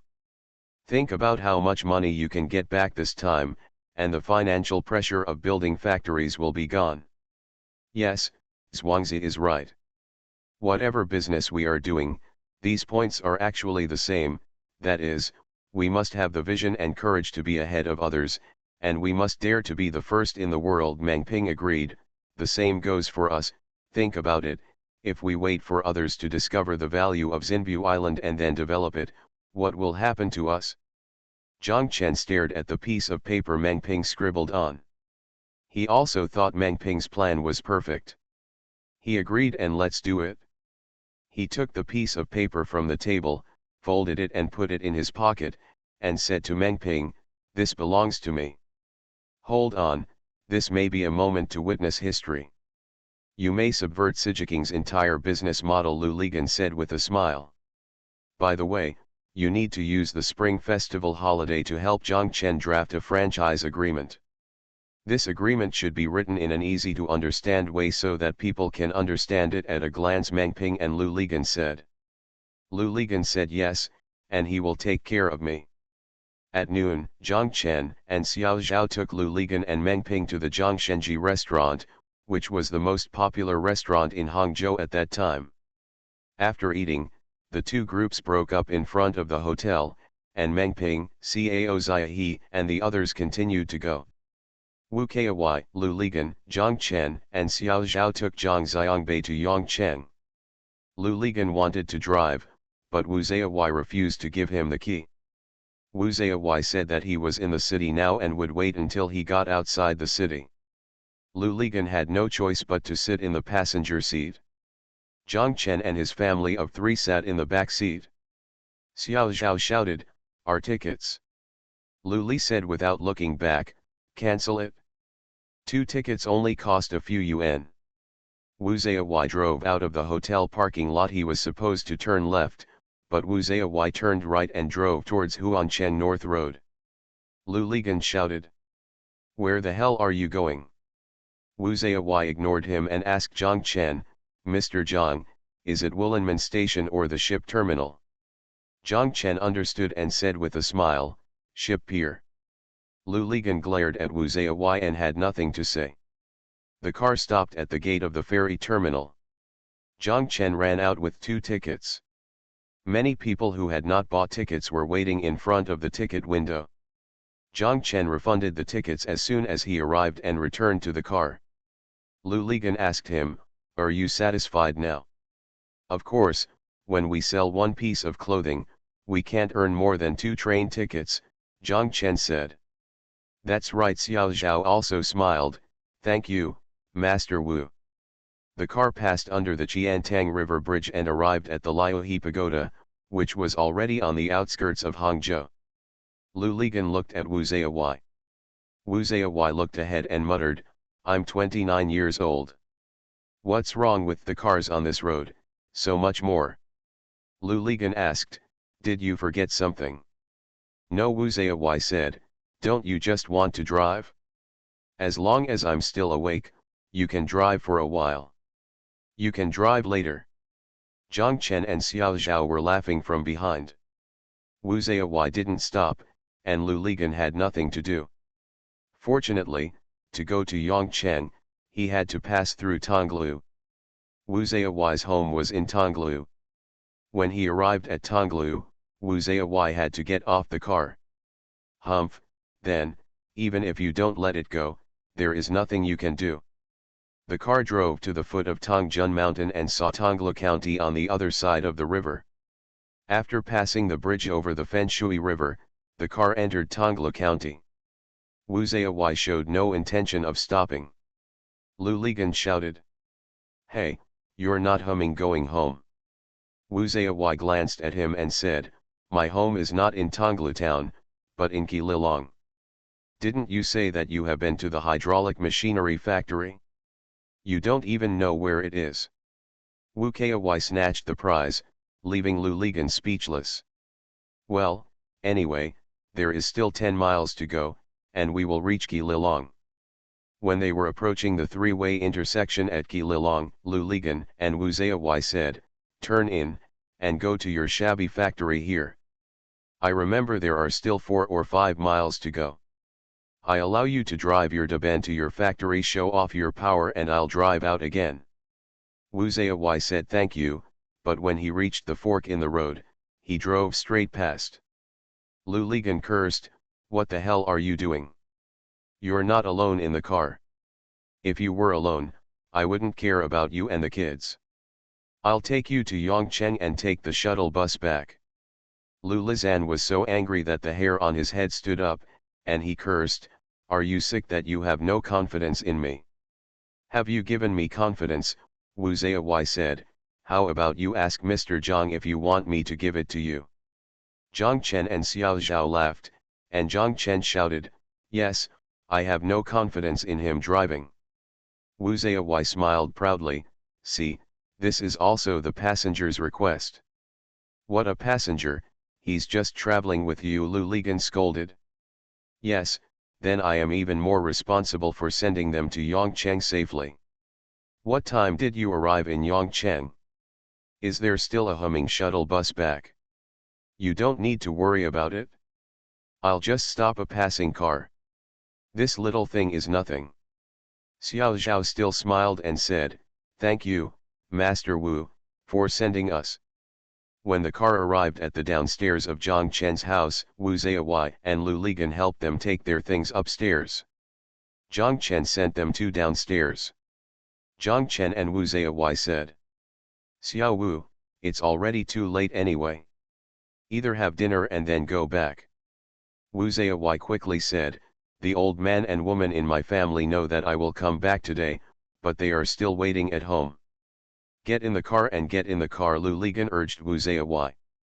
Wu Zayawai asked, "What are you doing?" "You go your own way, a little bit, and I can just walk to the national highway by myself." "Damn it, I'll go out and take you to Keelilong and then come back."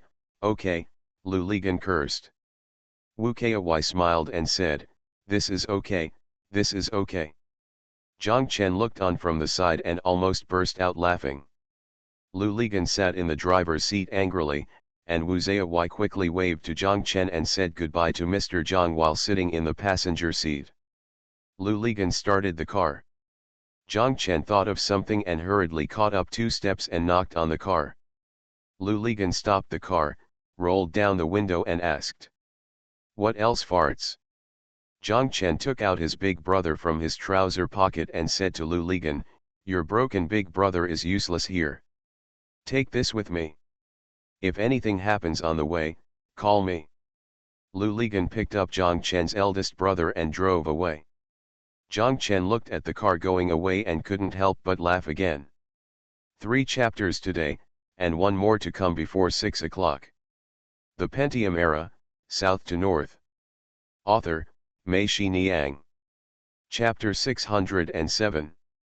At about 7 o'clock the next morning, Zhang Chen was hazy and heard what seemed to be Lu Ligan and his mother talking in the living room outside.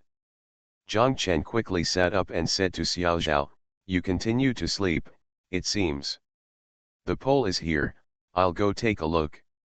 As soon as he finished speaking, there was a knock on the door, and Zhang Chen's mother said outside, "Chen Chen, get up quickly, the pole is coming to find you." Zhang Chen quickly said, "I heard it." Zhang Chen walked out and saw Xiao Wu there. Zhang Chen was stunned for a moment and asked, "Xiao Wu, why haven't you gone back yet? This slut won't let me go."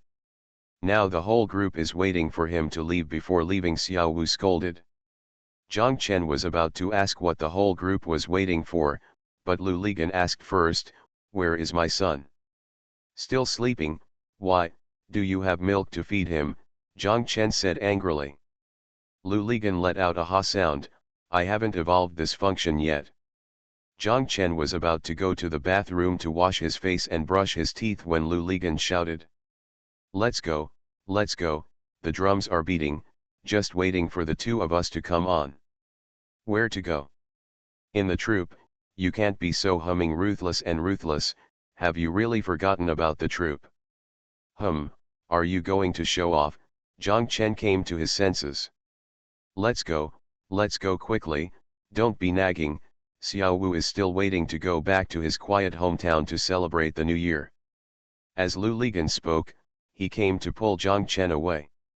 Zhang Chen quickly said, you, wait until I wash my face.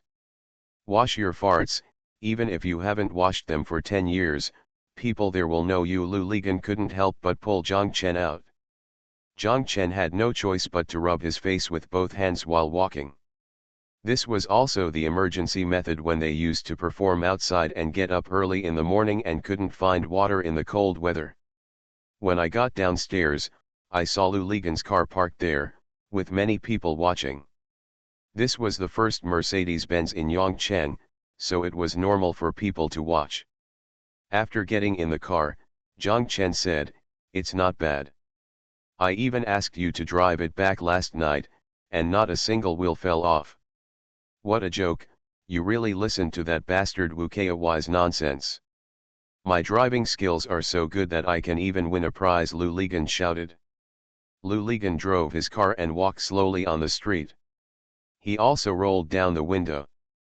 Passers-by looked at them one after another.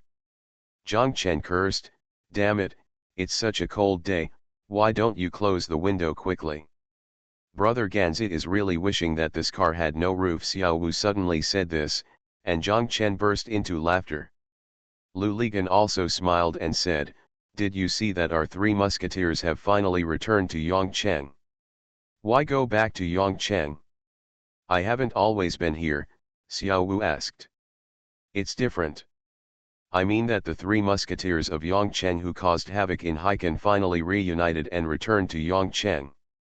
Zhang Chen scolded, you, it sounds like a criminal group." "It doesn't matter what he looks like, as long as he comes back and is so popular," Lu Ligan said nonchalantly. When the car arrived at the gate of Yongcheng County Non-Staple Food Company, Xiao Wu shouted, "Stop here, don't drive in." Lu Ligan didn't even listen, so he opened the door after looking for directions. The door was actually a very narrow corridor, on the ground floor of a building. The offices and dormitories of the County Non-Staple Food Company and the County Fruit Company were upstairs. On both sides of the aisle facing the street, there is a grocery store on the left and a fruit store on the right. Passing through this aisle is a courtyard inside, which is the warehouse of the county's Non-Staple Food Company and Fruit Company. The aisle was 6 to 7 meters long, just enough for a car to pass by. Lu Ligan regretted it as soon as he entered the aisle, but he still drove in. After entering, he complained a lot. There were two Wuling small cars parked on one side of the yard. The truck had wooden crates piled high on one side. After entering, the truck had no way to turn around and could only reverse out of the passage. Zhang Chen saw a tricycle parked at the entrance of the warehouse directly in front of the car, and Xiao Jin stood next to the tricycle. Zhang Chen was confused and asked, "What are we doing here?" Lu Ligan smiled proudly and said nothing. Xiao Wu said, "This slut said he wanted to give out New Year's goods to the whole group." Zhang Chen suddenly realized, no wonder Xiao Wu said earlier that the whole troop was waiting for Lu Ligan. It turned out that they were waiting to get his New Year's goods before going home. Most of the troop's people live in the countryside below. If I go back with the New Year's goods, I won't have to spend money on them. It's because of Wu Daxia, otherwise, we wouldn't be able to get so many goods, Lu Ligan said. Zhang Chen was surprised, "Have you planned this a long time ago?" "He told me before he left Hainan," Xiao Wu said with a smile, "he didn't let me tell you yet." Zhang Chen scolded, "What the hell are you doing again? I told you, what are you, Mr. Zhang, going to prepare? Luoli, this is given in the name of the two of us. You just wait to collect the bill and pay," Lu Ligan said. The three people got out of the car and walked into the warehouse. The manager of the non-staple food company was sitting inside waiting for Xiao Wu. When he saw him, he said, "If you don't come, I can't stand it any longer. This product will be robbed." As he spoke, He pointed to the boxes of Master Kong braised beef noodles next to him. "This is a new rarity this year. It's fragrant and delicious. It's the Spring Festival again, so of course demand exceeds supply." Xiao Wu cursed, "Dare you eat it, I'll make him spit it out." The manager smiled and said, "I just told them that you ordered it, and they didn't dare to touch it." There are 56 people in the whole troupe. Lu Ligan asked Xiao Wu to prepare the New Year's goods for them, which are 2 bottles of Longju per person, 2 sticks of Hungtashan, and a box of instant noodles. Lu Ligan told Xiao Wu that they would take it in 60 portions. "If you have any extra, Xiao, you can put it there and give it away." Xiao Wu said, "I don't want it." "Don't just put it in the group to entertain guests." The manager stood aside and was embarrassed. He said, "Xiao Wu, I can still think of something to do with the cigarettes and alcohol. There are only 56 boxes of instant noodles. There is nothing I can do about one more pack. Just take it according to the original numbers," Xiao Wu said. "Okay," the manager said, and ordered the people in the warehouse to deliver the goods. After moving all the goods to the tricycle, Xiao Jin and Zhang Chen were tying the things with ropes. Lu Ligan and Xiao Wu walked into the warehouse. Lu Ligan opened the bag and paid more than 21,000 yuan. The manager stood. "I asked Xiao Wu, did your Wu opera troupe get rich this year? You are the only one in the county who distributes such high-end New Year goods." Xiao Wu laughed and said, "The troupe didn't get rich, it was the people in the troupe who got rich." The manager understood and raised his thumb towards Lu Lipol. "Okay, there is friendship." Lu Ligan smiled. The 2 people walked out, and Lu Ligan took out another plastic bag from his bag. Inside was a stack of red paper envelopes tied with rubber bands. Each red envelope contained 200 yuan. Lu Ligan told Xiao Wu, "Please send it to me, I'm afraid someone won't accept it." Zhang Chen and Xiao Wu both knew who he was referring to. Neither of them could speak. Zhang Chen sighed in his heart. He thought that Lu Ligan had probably been planning for this day for a long time. Xiao Jin shouted, "Brother Zanzu reverses the car. I can't get out until you reverse." Lu Ligan quickly got into the car, started the car and backed up. He wanted to back out of the narrow passage. He heard a muffled bang and the tail of the car hit the wall. Zhang Chen and Xiao Wu hurried over to take a look. Fortunately, the collision was not serious, but the rear bumper was flattened. Lu Ligan got out of the car, gestured with his hands and shouted, "Damn it, I clearly saw that there was such a long distance from the wall, why did I hit it?" Zhang Chen laughed, "Is this your driving skills that can win awards? It seems that Wu Zaiwai was right not to let us ride in the car you drive." Okay, don't move. With your skills, you can't get out." "Wait, I'll go out and call someone." After Xiao Wu finished speaking, he walked out. He stood on the street and waited for 5 or 6 minutes before he saw a Santana approaching. Xiao Wu waved and the car stopped. The driver rolled down the window and looked at Xiao Wu. Xiao Wu told him, "Come on, help me back out a car." The man parked the car on the side of the road, got out of the car, and followed Xiao Wu in. When he saw this situation, he shouted, "Holy shit, what's going on, De Ben? People who drive De Ben can't reverse." Lu Ligan's face turned red instantly, and Zhang Chen and Xiao Jin laughed. Xiao Wu said to the man, a newbie, is still a little girl.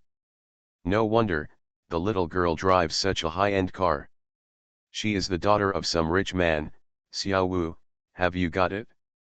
Xiao Wu smiled and said, "Yes, I just got it."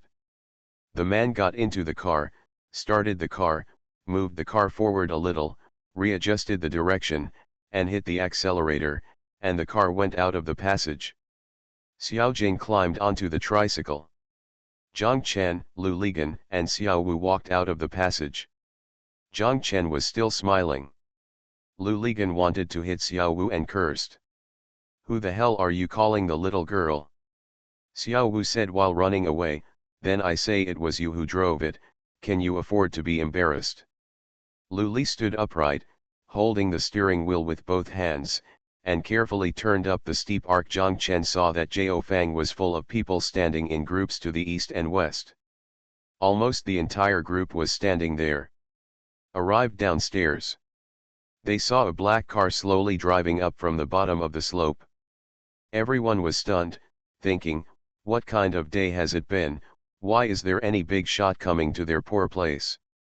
Then, someone with sharp eyes saw that the driver was Lu Ligan, and shouted, Lu Ligan? The Pole has arrived. Everyone cheered. When Lu Ligan stopped the car was already surrounded by people, banging on the roof, windows, and hood with their hands. Zhang Chen saw familiar faces outside the window. I couldn't help but feel sad. These people's faces are still the same old faces, their hairstyles are still the same, and their clothes are still those familiar to Zhang Chen, as if they left not more than 2 years ago, but yesterday. After leaving and coming back, the people here haven't changed at all, but they seem to have completely changed. Everyone seems to be pulled out of the void one by one, floating in front of their eyes, giving people an unreal feeling. Zhang Chen and Lu Li got out of the car. Zhang Chen saw Teacher Li at a glance, and he quickly shouted, Hello, Teacher Li.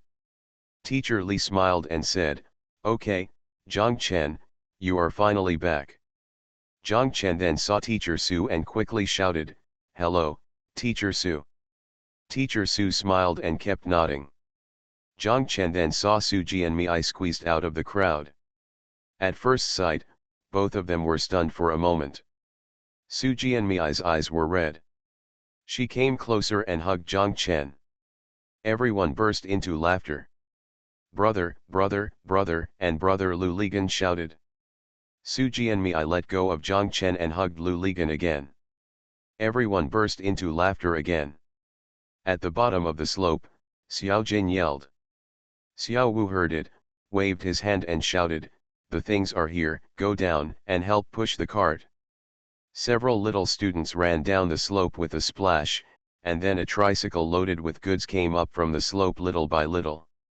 When everyone saw it, they cheered again. The Pentium Era, South to North. Author, Mei Niang. Chapter 608. It can be seen that Lu Ligan was a little cautious when he got out of the car. Although he hugged Su Jianmei and made jokes with other people, his eyes were always secretly searching the crowd, looking for that familiar figure.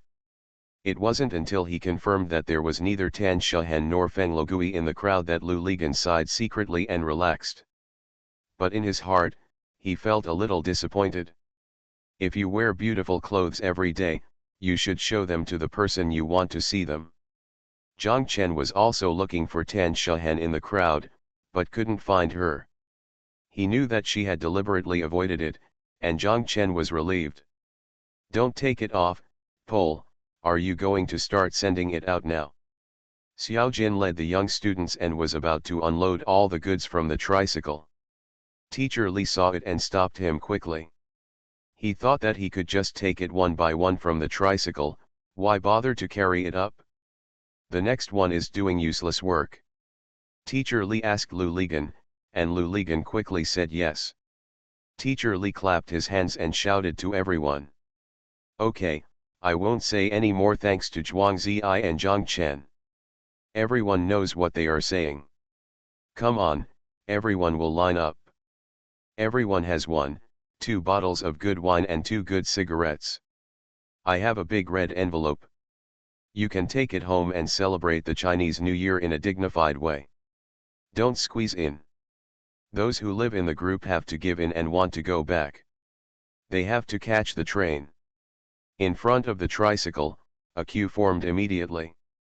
Some people did not join the queue, but stood on the edge and looked at the people in the queue happily.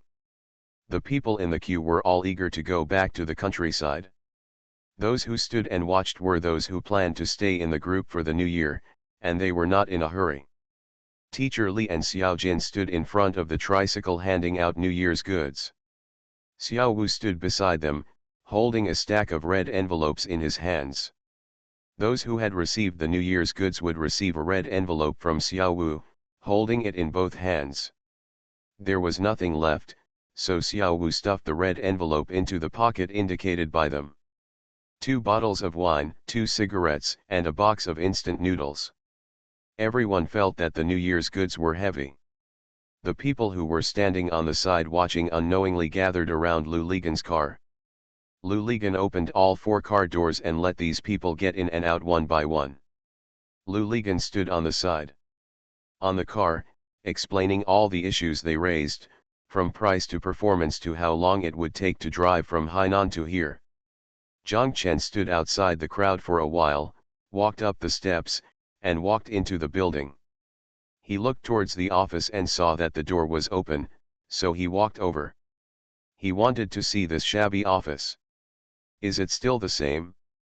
Zhang Chen walked to the door of the office and was stunned for a moment. He did not expect that there was another person sitting in the office, Feng Logui. Before Zhang Chen arrived, Feng Logui had been sitting there, cocking his ears and listening attentively to the movements outside the window, especially the shouts and surprises of those people, and Lu Ligan's pretending to be calm. Hearing the footsteps at the door, Feng Logui turned his head and saw Zhang Chen standing at the door. Neither of them expected to see each other, and they were both stunned. Feng Logui's face suddenly turned red. Zhang Chen stood at the door and thought for a moment, then walked in. The furniture in the office is still the original old furniture, but the entire office is much neater than before, and the objects on the desk are also in order. It looks like someone works here every day. Feng Logui watched Zhang Chen come in. He held it in for a long time before he said, "You're back." Zhang Chen nodded and said, "I'm back." He walked over and sat down at Teacher Li's desk opposite Feng Logui. The two looked at each other and both laughed. "It's my turn to be on duty today," Feng Logui murmured, which meant to tell Zhang Chen that he did not intend to come and see Lu Ligan's demonstration. Zhang Chen said, "Oh. When did you come back?" "Yesterday afternoon." Feng Logui hesitated for a moment and asked, "Now, are you okay?" Zhang Chen said yes.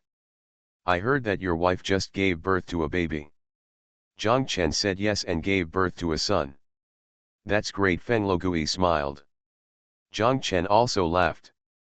He originally wanted to say, "I heard that you also gave birth to a daughter," but after thinking about it, he felt it was inappropriate, so he changed it to something vague, "Is everything okay at home?"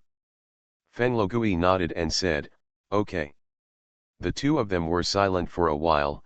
Zhang Chen avoided mentioning Tan Shahen, and Feng Logui also paid attention to avoiding Jin Lily.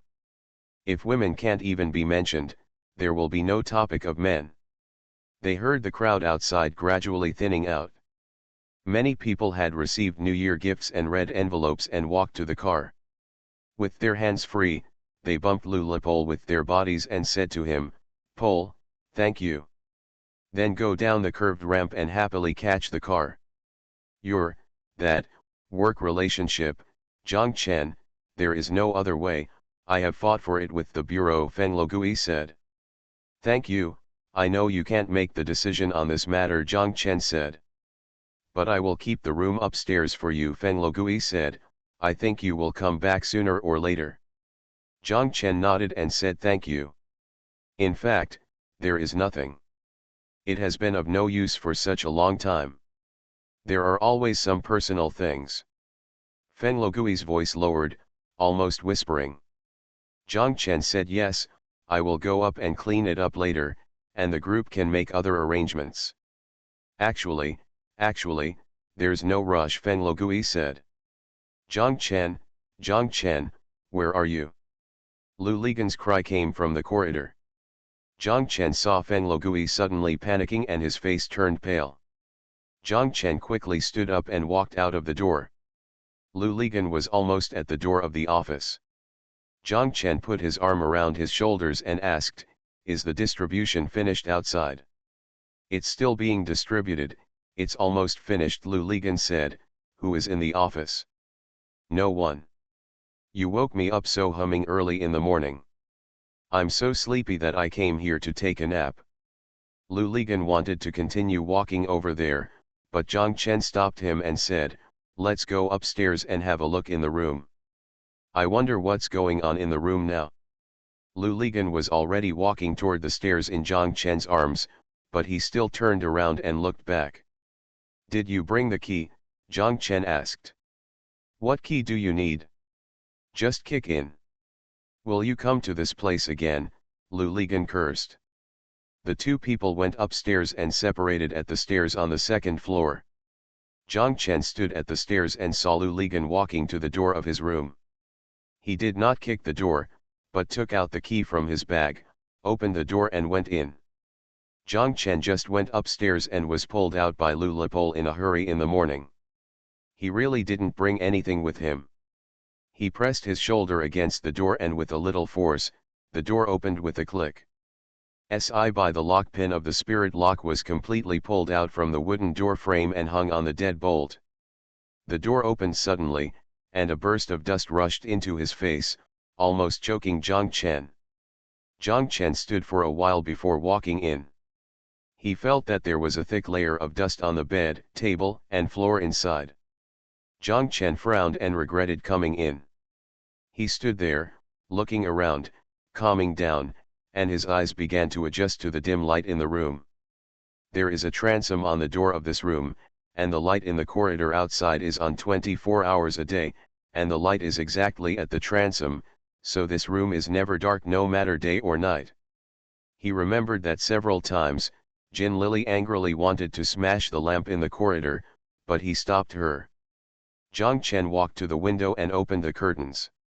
He clearly remembered that on the morning they left, Jin Lily pulled the curtains over and over again, making sure there was no gap in the middle.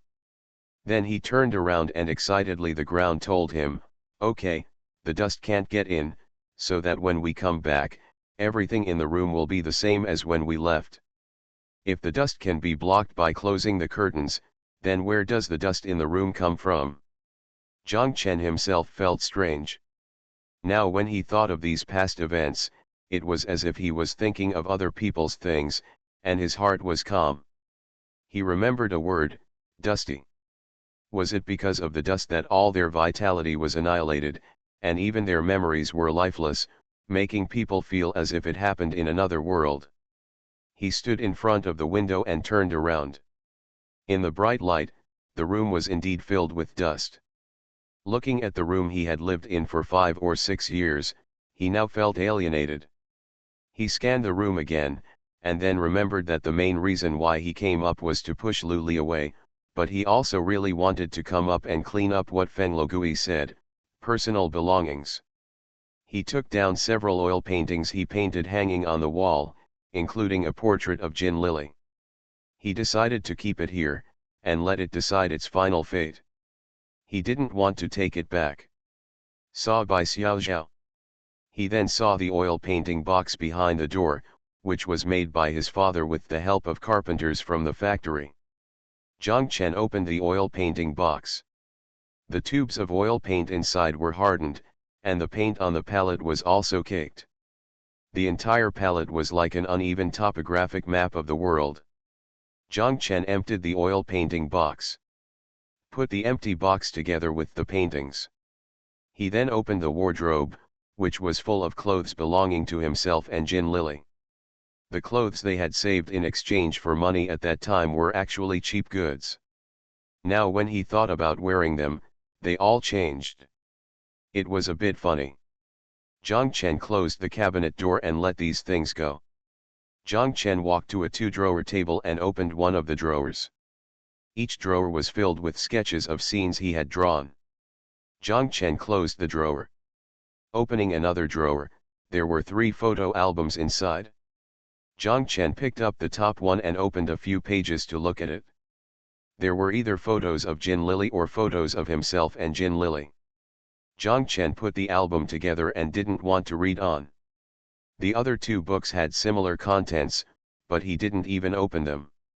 He stood up, found a brown paper bag in the room, put the photo album in it, looked at the portrait of Jin Lily on the wall, thought about it, found a pair of scissors, and cut the painting out of the frame. Rolled up and stuffed into a brown paper bag as well. Zhang Chen found a rope and tied the paintings and the painting box together. Looking at the room again, he saw that there was nothing to take away, and he was ready to leave. He carried the bundle of paintings and the painting box in one hand, and the brown paper bag in the other, and walked out. Unable to free his hands, he hooked the door with his foot. The door closed and opened automatically. Fell to the ground with a bang, and another burst of dust was raised. Zhang Chen shook his head. Just leave it open. Casually, he turned and walked towards the stairs. Thanks to Lao Chantang, Qing Empire won, and broke back mountain for the rewards. Thank you U20515936 and Kinkin's dad for your monthly votes. Thanks for all the votes and reading. Happy Sunday to everyone. You are listening to Novels at Bless Up channel. Wish you happiness and luck. Please subscribe to receive new novels. How do you feel about this novel? Please like and leave a comment. The Pentium Era, South to North. Author, Mei Xiniang. Chapter 609. Lu Ligan walked into the room, turned on the light, and stood there in a daze. He saw that the room was very tidy, and it didn't look like it had been unoccupied for a long time. Tan Shahen had the key to this room, so it must be her. She came here often. Clean. Lu Ligan felt ecstatic in his heart. But soon, his eyes dimmed again. He felt something strange in the room, and after taking a closer look, he discovered that a still from Tan Shahen's Diao Chan that was originally hanging on the wall was missing. There was a photo frame standing on the table. In the photo frame, it turned out to be a photo of himself and Tan Shahen on the bank of Nangzi River. The photo frame was still there, but it was empty. Lu Ligan walked over and opened the drawer. There were 2 photo albums in the drawer. At that time, almost everyone had a photo album. Lu Ligan sat down on the bed next to the table and flipped through the pages. He found that in the album, his photos are still there, but all the photos with Tan Shahen have been taken away, even the photos of him with Tan Shahen, Zhang Chen, and Jin Lily.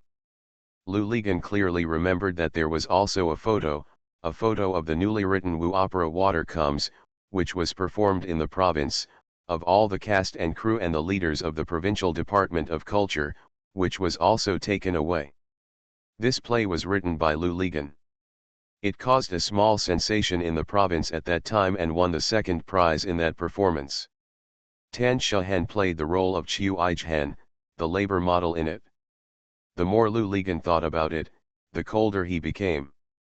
He thought that Tan Shahen must be like this, sitting here, flipping through the pages, and then removing all his shadows from this album, carefully, bit by bit. Erase. Lu Ligan turned to the last page of the 2nd album and saw a photo of himself. This photo was originally placed in a frame on the table in Tan Shahen's room. Tan Shahen sent it back. Lu Ligan turned the photo over and saw a line of words written by himself on the back: "Let your thoughts fly, but don't let go of our love. To my dear Jane." Lu Ligan 1988-10-27. The pure blue ink has faded, and only one area is particularly eye-catching, like a piece of plaster stuck there, that is, the word Zhen, which was carefully erased with blue and black ink. Lu Ligan walked over and opened the closet. He saw that all Tan Shahen's clothes had been taken away from the closet, not even a pair of socks. Some of his own clothes that were originally placed in Tan Shahen's room were taken back and placed in the closet. In the cupboard. At that time, their 2 rooms were on the same floor, diagonally across from each other. The 2 of them regarded both rooms as their own rooms. They lived in a mess and put their things in a mess. Whatever they needed, they could reach it with just a lift of their feet. Now everything has been returned to its original owner, and everything is clear. Lu Ligan stared at the bookshelf. There were several books on the bookshelf. Tan Shahen bought them for him. He was very poor at that time and had to be ruthless to buy books worth a few cents per dollar. He was in the bookstore. When she sees a book she likes but has no money to buy it, Tan Shahen will buy it quietly as long as she knows about it. He pulled out each one, opened the cover, and saw that the second blank page of these books had been carefully torn away. Here, it turned out that Tan Shahen had written words such as study hard, blessings in each book. Make progress. Come on. Work hard, and the like. Now, I can't bear to leave even a single word. Lu Ligan understood that Tan Shahen had indeed come into this room, but she came in not to clean, but to clean up her own traces. It was really Tan Shahen's style to clean up so cleanly. Lu Ligan felt that his whole body suddenly became weak. He fell on the bed and stared blankly at the ceiling above his head. He thought to himself, how many times they had lay here like this, staring blankly at the top of their heads like this. On the ceiling, Lu Ligan asked Tan Shahen what she was thinking about. Tan Shahen always shook her head and said she didn't think about anything. But Lu Ligan knew that 9 times out of 10, she must be thinking about their future and her 2 annoying parents. If Tan Shahen's gaze is still on the ceiling, will Tan Shahen wipe it off carefully? You just erase all these carefully, but can you erase our past, erase every minute and every second? What cannot be erased, just like we can never go back to our past, we have no way to change our past or erase our past. Lu Ligan heard the door diagonally opposite open, which turned out to be Tan Shahen's room. Lu Ligan heard Xiang and her husband coming out. The 2 of them were talking, closed the door, and then passed in front of his own door. They were going to catch the car home. Zhang Chen went downstairs carrying his things. He saw Xiao Wu squatting at the gate, with 3 New Year's gifts beside him, 1 for himself and 2 others. He knew without asking Zhang Chen that they were from Tan Shahen and Feng Logui. Zhang Chen walked over and asked, didn't you accept it? Xiao Wu nodded. Where's Lao Gui? Xiao Wu shook his head in the direction of the office. Zhang Chen wanted to go there with his things, but he was worried that at this time, Lu Ligan came down from upstairs and ran to the office again. Zhang Chen and Xiao Wu said, if you make another trip, tell me it was from me. If you don't give me face, I'll let you smash the thing yourself. Xiao Wu said yes. He picked up the 2 New Year's gifts and walked to the office. After a while, he walked out empty-handed. Zhang Chen and Xiao Wu said, I'll go up and take a look at the pole. You wait for us here and we'll see you off. Xiao Wu nodded. Zhang Chen was about to go upstairs when he saw Xiang and her husband coming downstairs. Both of them were carrying bags on their shoulders. Xiang's husband was holding a piece of New Year's goods in one hand, and Xiang was holding the 2 boxes of goods. Instant noodles, Xiang's husband is a stage prop in the group, etc. Anyway, he is a carpenter. He used to follow Zhang Chen every day and listen to Zhang Chen assign him to do this and that. Everyone in the troupe calls him Xiang's husband. Zhang Chen has heard others call him Xiang's husband since the day he joined the troupe. Zhang Chen is also called Xiang's husband. Almost no one knows the name of Xiang's husband. There is no need to know. 20 years ago, Xiang was in the troupe, which is Tan Shahen's current role in the troupe. Xiang's name was still called from that time. No one seemed to know her full name. Even during the performance, the slide projector was on the wall next to the stage. In the subtitles, her name is also Xiang. Now when she takes the stage, she often plays Tan Shahen's mother or mother-in-law. Seeing Zhang Chen, Xiang's husband quickly put his hands together, freeing up one hand to shake hands with Zhang Chen. Xiang kept shouting, thank you, Zhang Chen. Fortunately, we have you, this lousy troupe. During the Chinese New Year, we didn't even hand out a piece of tissue paper, otherwise we wouldn't have the shame to go home to celebrate the New Year. Zhang Chen quickly said, Sister Xiang, you are too polite. Okay Zhang Chen, no more words. We are going to catch the bus. See you on the 7th day of the lunar month. By the way, you must bring your wife and son. Do you hear me? The whole group wants to meet them. Xiang's husband kept nodding, saying yes. The troop had a holiday on the 6th day of the lunar month. On the 7th day of the lunar month, Lu Ligan made an appointment with teacher Li to treat the entire troop, including their families, to a meal at Zhejiang West Building. He booked the entire second floor, and of course it was because of him and Zhang Chen in the name of. Zhang Chen watched Xiang and Xiang's husband walk out. When they passed by Xiao Wu tried to grab what he had in his hand. He quickly ran away. Xiang cursed Xiao Wu. You are seeking death, don't destroy all his belongings. Kill me and I'll pay you, Xiao Wu said with a smile. Zhang Chen smiled, turned around and walked upstairs. Zhang Chen walked to the door of Lu Ligan's room. There was no movement inside the door. Zhang Chen knocked on the door and shouted, "Let's go, send Xiao Wu home." The door opened, and Zhang Chen was stunned for a moment when he saw the tidy room behind Lu Li, but he didn't say anything. Lu Ligan's eyes seemed a little red. Zhang Chen looked at him, and he quickly turned his head away and said softly, "Let's go, let's go."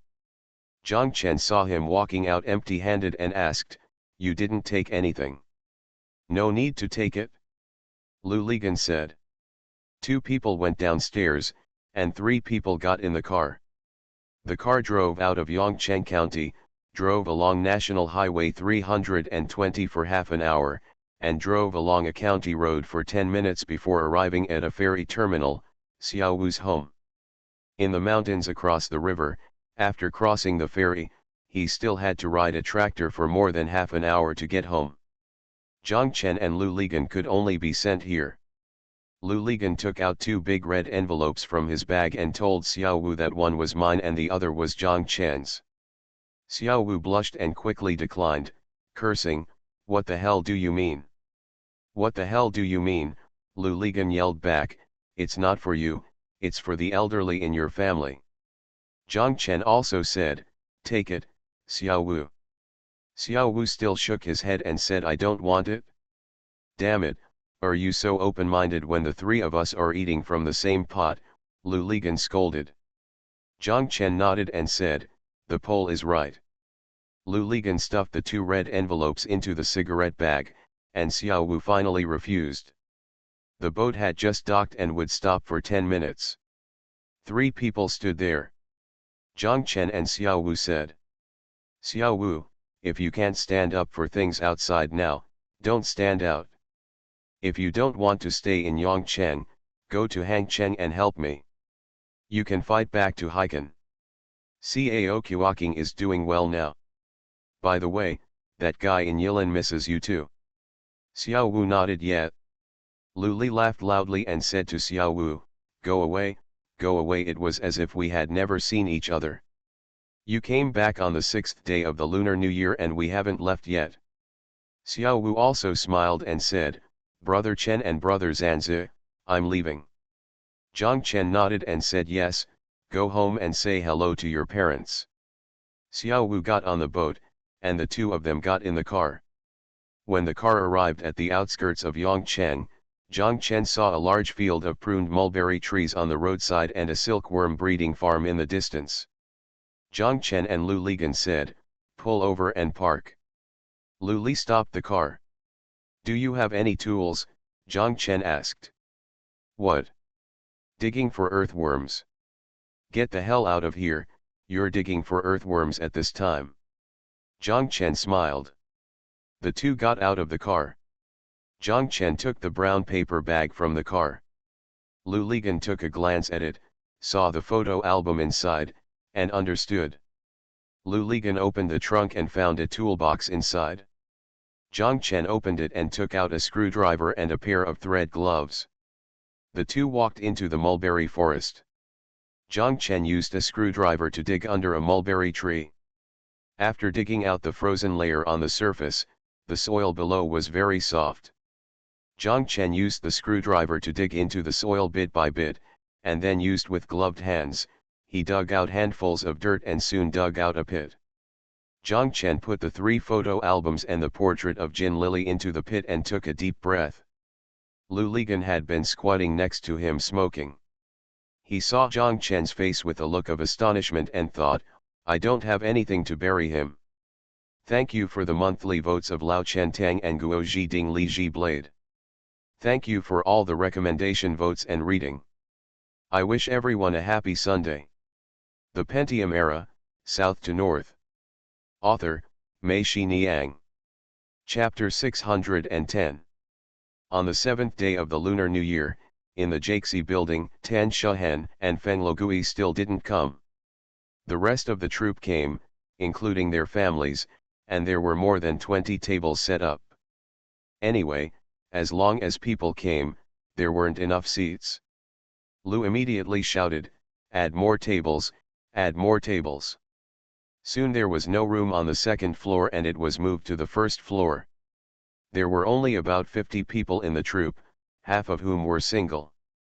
How could there be so many family members? Some people actually called all kinds of relatives over, and that table was their family, and it became a family banquet. Jaxi Tower is the most upscale hotel in Yongcheng. Most people will not enter it once a year. With such an opportunity, I will not eat for free, but I am not happy to do favors. Anyway, it is not me who pays the bill, it is Boss Lu. The more people Lu Ligan saw coming, the happier he became, and the more he felt that he had more face. It was just a spring festival holiday, and Lu Ligan became a celebrity in the streets of Yongcheng. His Mercedes-Benz was running on the streets of Yongcheng every day. When people saw it from afar, they said, here comes, this is Boss Lu. He made a fortune speculating in land in Hainan. There are also people who are working and serving as soldiers in Hainan. When they come back now, of course they all know the tallest building in Haikan and Xinbu Island. They just don't know that the boss of this company is from Yongcheng. They all regret it. If I had known this, I would have gone to Boss Lu at that time. They corrected others and said that he did not rely on land speculation. He was the biggest boss in Hainan. He was on TV with provincial and municipal leaders. With these people coming out to prove his true identity, Lu Ligan's reputation will become even greater. Even Yongcheng's secretary and county magistrate specially hosted a banquet for Lu Ligan at the county party committee guest house on the 6th day of the lunar month, hoping that he could support the construction of his hometown, help his hometown attract investment, and attract more golden phoenixes. Lu Ligan went to ask Zhang Chen to join him, but Zhang Chen refused to go despite any words. He was not a person who naturally liked to deal with strangers, let alone these leaders. Sitting together, he could not eat well or drink. He doesn't drink happily, he is pretentious, and his words are not speculative. What's the point? My own business is not on par with these officials, and I have no need to ask them. If I know them, I won't talk about bringing more packagers to myself. He has never had the idea of returning to his hometown to develop. If he returns to Yongcheng, he will only be a dead crab. He might as well just stay in Hangzhou quietly and do his own business.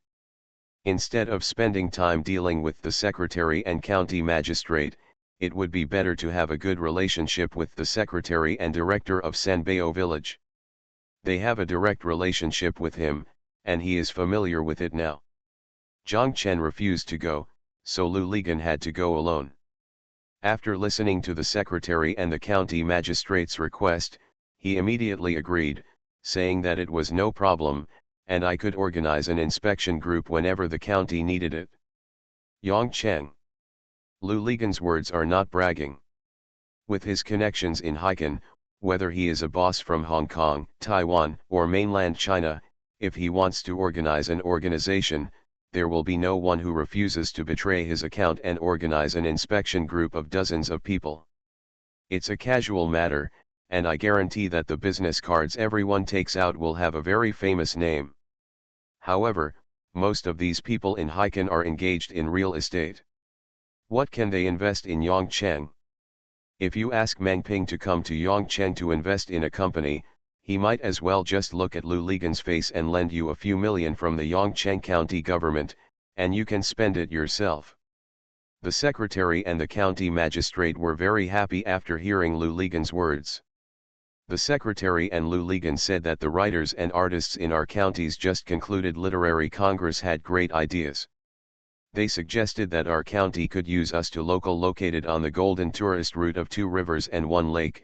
It is possible to hold a Yongcheng Summer Art Festival, which is both a cultural platform and an economic opera. After our county party committee meeting and discussion, we also felt that this proposal was very good. Therefore, we have now made a preliminary decision to hold the first Yongcheng Summer Art Festival in July this year. Lu Ligan listened and secretly laughed in his heart. What the hell is a literary conference? What kind of writers and artists? The biggest writer in Yongcheng is me, the one who wrote The Legend of the King, and the best painter is Zhang Chen. None of us attended the conference. It's a bullshit literary conference. As for the Yongcheng Summer Art Festival, it's just Lao Meng from the County Federation of Literary and Art Circles. Haha, this one is also Lao Meng. Lu Ligan felt that this was just a deception created by Lao Meng from the Federation of Literary and Art Circles and Lao Rao from the Cultural Bureau. They used the name of the art festival to go to various units to solicit sponsorship. Lu Ligan could guarantee that Lao Meng would definitely you will find yourself and let yourself sponsor. The county magistrate continued what the secretary said, so we, the county party committee and the county government, hope that Mr. Lu can support this important event for the people in his hometown and organize businessmen from home and abroad to visit and provide guidance. July. Lu Ligan agreed wholeheartedly, saying there was no problem. The secretary and the county magistrate both breathed a sigh of relief. They felt that with Lu Ligan's promise, they felt reassured. When the provincial and municipal leaders came, the scene would not be ugly. Lu Ligan then invited the secretary and county magistrate to take time out of their busy schedules to visit his company in Hainan for guidance. He could take them to visit the tallest building in Haikan under construction, the Jinghai International Financial Center, and Xinbu Island International Tourism Resort Project. The secretary and the county magistrate were very happy and told Lu Ligan, okay, we will put this matter on the agenda immediately after the holiday. The following February, a study group composed of 4 teams from Yongcheng County went to Haikan and visited Lu Ligan's company and their projects. They all felt that they benefited a lot and opened their eyes to understand Mr. Liu's career. It became big, but I didn't expect it to be so big. After the study group came back, Lu Ligan became a household name in Yongcheng and became a legend. Let's go back to the night of the 7th day of the Lunar New Year. Everyone drank a lot of wine that day. Many people were drunk. Lu Ligan was almost drunk. He stood up and toasted table after table, until there was only one table. I don't know which guy, intentionally or unintentionally, mentioned Tan Shahen. Lu Ligang waved his hand and shouted, Tan Shahen? Haha, damn Tan Shahen, it was when I was in this ravine that I had never seen the world. If I thought she was a woman, I would compete with Diao Chan. Those girlfriends I later talked about, which one is not more beautiful than her, and does not have more background and ability than her? As soon as Lu Ligan's words came out, the hall suddenly became quiet. Everyone had been talking about Tan Shahen and Lu Ligan in private for the past 2 days, but in front of Lu Ligan, no one would mention Tan Shahen. Now Lu Ligan himself, when I mentioned it, everyone immediately felt like the show was about to begin. Tell me, Pol, tell me about your girlfriends, why are they better than Tan Shahen? Someone shouted. Say. Haha, say it. Lu Ligang drank the wine in his hand and shouted, just say it. I tell you, my first girlfriend later was from the Chinese department of Peking University. Does Peking University know? Can you find anyone from Peking University in the whole of Yongcheng? No, not one. You can't even smell Peking University's farts, and my girlfriend is from Peking University. Have you smelled her fart? Someone yelled. Fart? Hee hee, it's not just farts, I've never smelled anything. Lou Ligon laughed. There are more poles, you said there are several, what more are there? Someone shouted. There's more? Hee, there's another one. Lou Lizan said a name, his voice was so soft that only he could hear it. Someone shouted, Gangzi, speak louder, who is the other one? Who else is it? And it's Huang Mei. Do you know Huang Mei? Everyone shook their heads together. Do you know who she is? Everyone still shook their heads together. Do you know what kind of car she drives? Everyone said they didn't know, and someone shouted, Pole, isn't it also a Mercedes-Benz, the same as your car? Lou Ligon shook his head and said with a smile, Benz, you all know Mercedes-Benz. The car she drives is more advanced than Mercedes-Benz. It's more advanced than a Mercedes-Benz. What kind of car is that?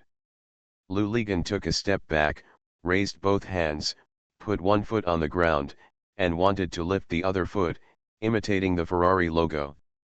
He was unsteady and almost fell down. Fortunately, there was someone beside him to help him. Stop, Lou Lipol shook off the person helping him and asked everyone. Do you know what kind of car this is? Everyone shook their heads together, and Lou Ligon laughed. He said, I don't know either. I didn't know when I saw it for the first time. I said it was Marupiang. Everyone laughed, and someone asked, then what is this car called? Ferrari. Diarrhea, someone shouted, you have such an ugly name. That's right, Lou Ligon chuckled, Ferrari, French diarrhea, do you remember it now? Everyone nodded. Do you know how much this car costs? Let me tell you, if you buy one of these cars, you can buy 3 Mercedes-Benz's. 3 Mercedes-Benz. This woman is so rich, what does she do? No, she doesn't do anything but play. She plays every day. She treats me to dinner and stays in a hotel. We stayed in the hotel designed by Zhang Chen. You haven't seen it before. It's the most beautiful hotel in Hainan Island. Then where does her money come from? I can't say it, I can't say it. SHHH, if I tell you, can you promise not to tell anyone else? We won't tell, Pole. SHH, she is Huang Hongguang's daughter. Her father is the richest man in Hainan. She is now. Lou Ligon shuddered, how do you think Tan Shahen compares with her? Tan Shahen, haha, Tan Shahen counts. What? Xiao Wu and Xiao Jin arrived late. The upstairs was already full, so they sat downstairs. In addition to Xiao Wu and the others, there were 4 tables downstairs. Zhang Chen and Lou Ligon divided the work. Lou Ligon was downstairs. I'm taking care of you, Zhang Chen is downstairs. Zhang Chen and Xiao Wu were sitting at the same table. Teacher Li came down from upstairs. When he saw Zhang Chen, he walked over and waved to Zhang Chen as he walked. Zhang Chen quickly stood up. Teacher Li pulled Zhang Chen aside. Tell him, go up and take a look at the pole. This guy is drunk and talking nonsense. Zhang Chen was taken aback and quickly called Xiao Wu and Xiao Jin, come on, let's go up and have a look. The 4 people went upstairs, and the entire second floor was quiet. Everyone was listening to Lou Ligon yelling, and everyone had rich expressions on their faces. Zhang Chen heard Lou Ligon shouting from a distance, Tan Shahen, haha, who is Tan Shahen, and that old Tan, teacher Tan, haha, I think I am great, isn't it just an opera singer? I'm sorry, everyone, I am also from a troupe, and I don't mean to look down on opera singers, but you damn opera singers, don't look down on me either. Go to hell, who would look down on me, who would dare to look down on me, Lou Ligon, his surname is Tan, it doesn't matter. Let me tell you, I also have a girlfriend with a deep background and a great family. How amazing is that, Pole? Someone shouted. How amazing, he, let me tell you, their family is really a very big official in Beijing. By the way, her grandfather, I told you her grandfather, when her grandfather commanded thousands of troops, he commanded thousands of horses. With thousands of troops and horses, think about who they are. That's how her grandpa commanded. He was lying there. Really, I won't lie to you. He was just lying there. What? The enemy is coming. Why panic? Then let me fight. Gangzi, what do you say? Do you sound like an official of the Kuomintang? Someone shouted, and everyone burst into laughter. Gun, gun, gun, who told you she was from the Kuomintang? No. Haha, you don't believe it? If you don't believe it, just ask Zhang Chen. Zhang Chen knows about her. Yes, Xiao Wu has seen her too. When Lu Ligan saw Zhang Chen and Xiao Wu Ziajin walking towards him, he pointed at Zhang Chen loudly and shouted. Zhang Chen's face was livid, and he and Xiao Wu whispered. You and Ziajin, take him home. Xiao Wu said yes. The three people approached, Lu Ligan was still chattering, Xiao Wu and Xiao Jin supported him, and Xiao Wu shouted. Brother Zanzi, the people below us have been waiting for you all night, but you didn't even go to propose a toast. They asked us to come up and take you down. The two people couldn't help but pick up Lu Li's pole and leave. Zhang Chen took the wine bottle on the table and filled Lu Ligan's glass with wine. He raised his glass and shouted to everyone. Come on, let me toast you all.